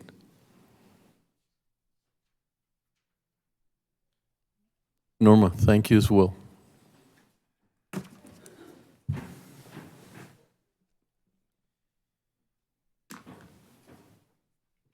Item number 17, rescind the court order of the August 26, 2019 meeting. Item 4T, to approve and authorize the county judge to sign the third exercise of option to renew agreement with the State of New Mexico, acting through the New Mexico Department of Transportation to provide bus service between El Paso and Las Cruces in the amount of $41,399 for the term beginning September 1st, 2019 and ending August 31st, 2020. Contract number 2019-0597. Further approve and authorize the county judge to sign the renewal agreement with the State of New Mexico, acting through the New Mexico Department of Transportation to provide bus service between El Paso and Las Cruces in the amount of $70,969.71 per month for the term beginning February 1st, 2020 and ending August 31st, 2020, continuing with $41,399 per month if the parties agree to extend the agreement past August 31st, 2020. Funding is available in GNM JARC 20, contract number 2020-0005. Good morning, Judge and Commissioners. Jose Landeros of the Planning and Development Department. I want to thank Mr. Nava for very effortlessly reading such a very long and verbose agenda item. The item before the court this morning is an item that was previously approved by the court in August. The reason why we are asking the court to rescind what was originally approved is once that document was partially executed by the county, there was some logistical issues in having that executed with New Mexico DOT, who's the other party to the contract, and so they requested that we update the contract to reflect a new effective date, being this month, and so that's why this contract is now before you. And so we will make sure that we hand off the contract as warmly as we can to NMDOT to have it fully executed. But this is to provide service for the intercity bus route, also known as the Gold Route, that provides bus service from Las Cruces to Anthony to El Paso. And this is, we're in our second year of funding on this, so we are exercising that renewal, and we will be submitting funding for the next 2-year period next month. So the court should expect to see that item on next month's agenda. But with that, as for the court's favorable consideration, happy to take any questions the court may have.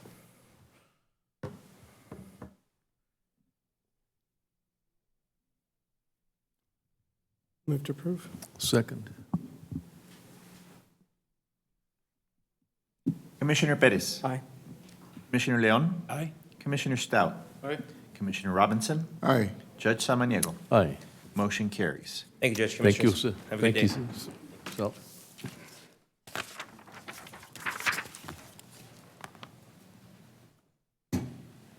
Item number 18, grant applications. Approve the submission of county grant applications as listed and described. If awarded, all grant award agreements will be brought back to the Commissioner's Court for final acceptance and approval.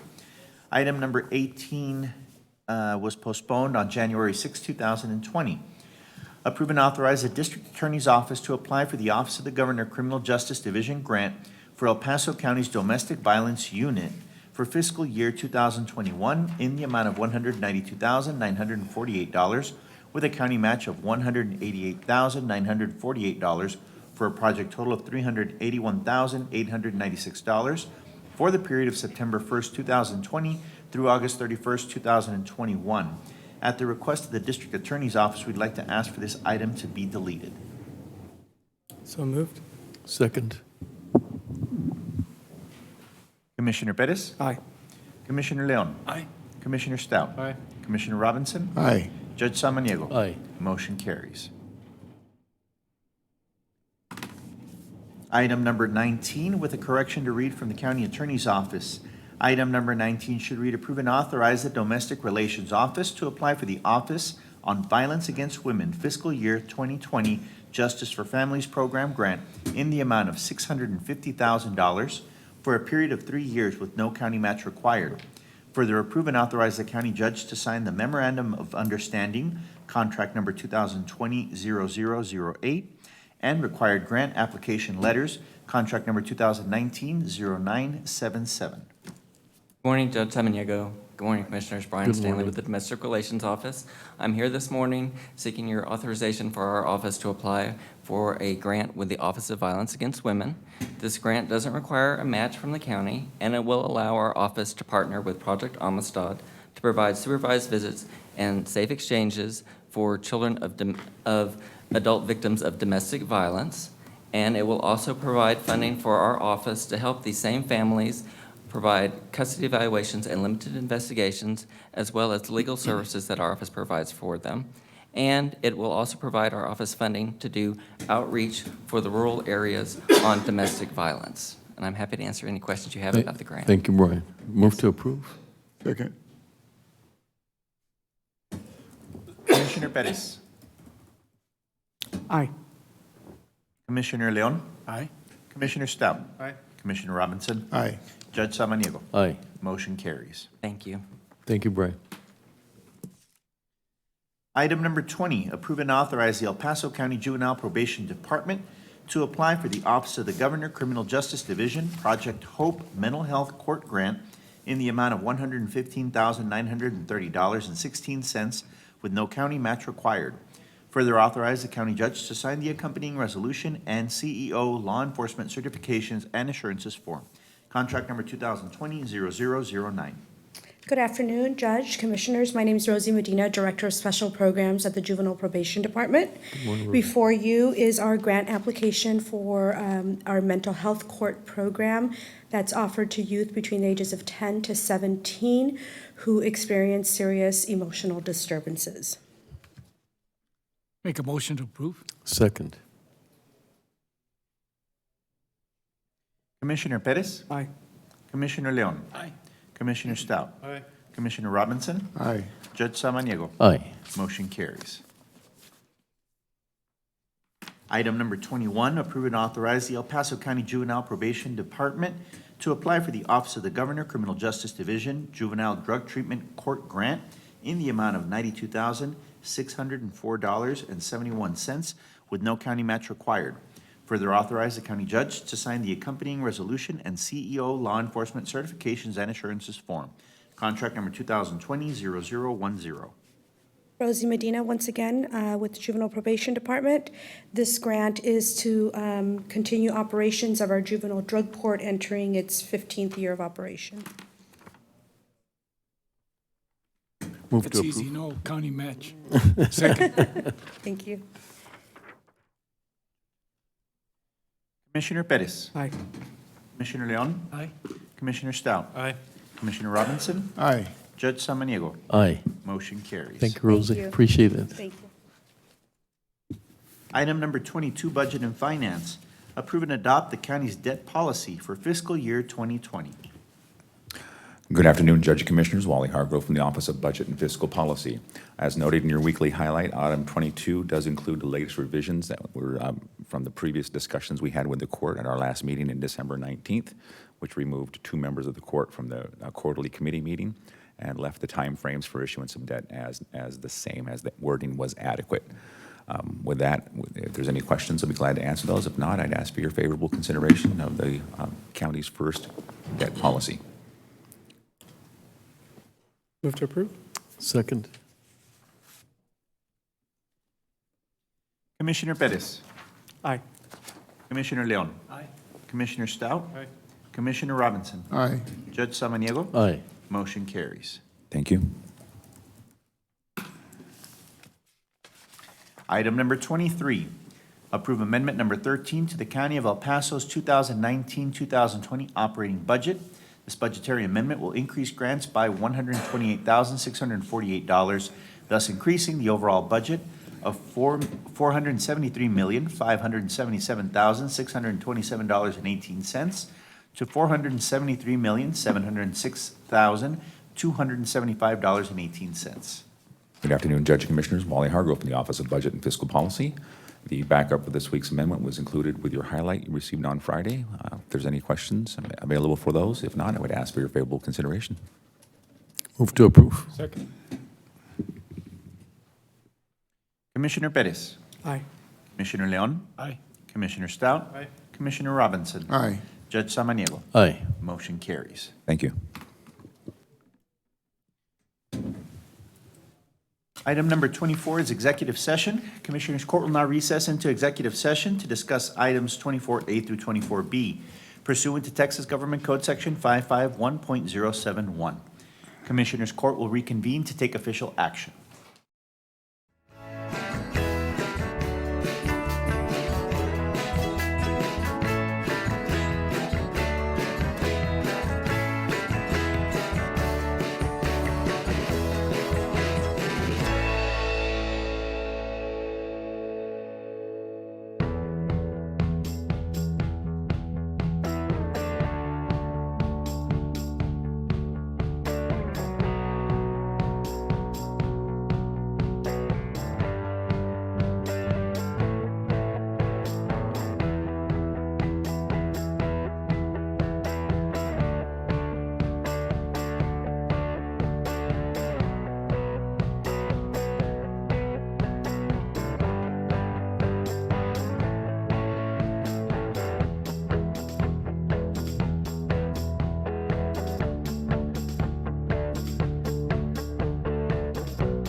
Commissioners, Court has reconvened in a regular open session.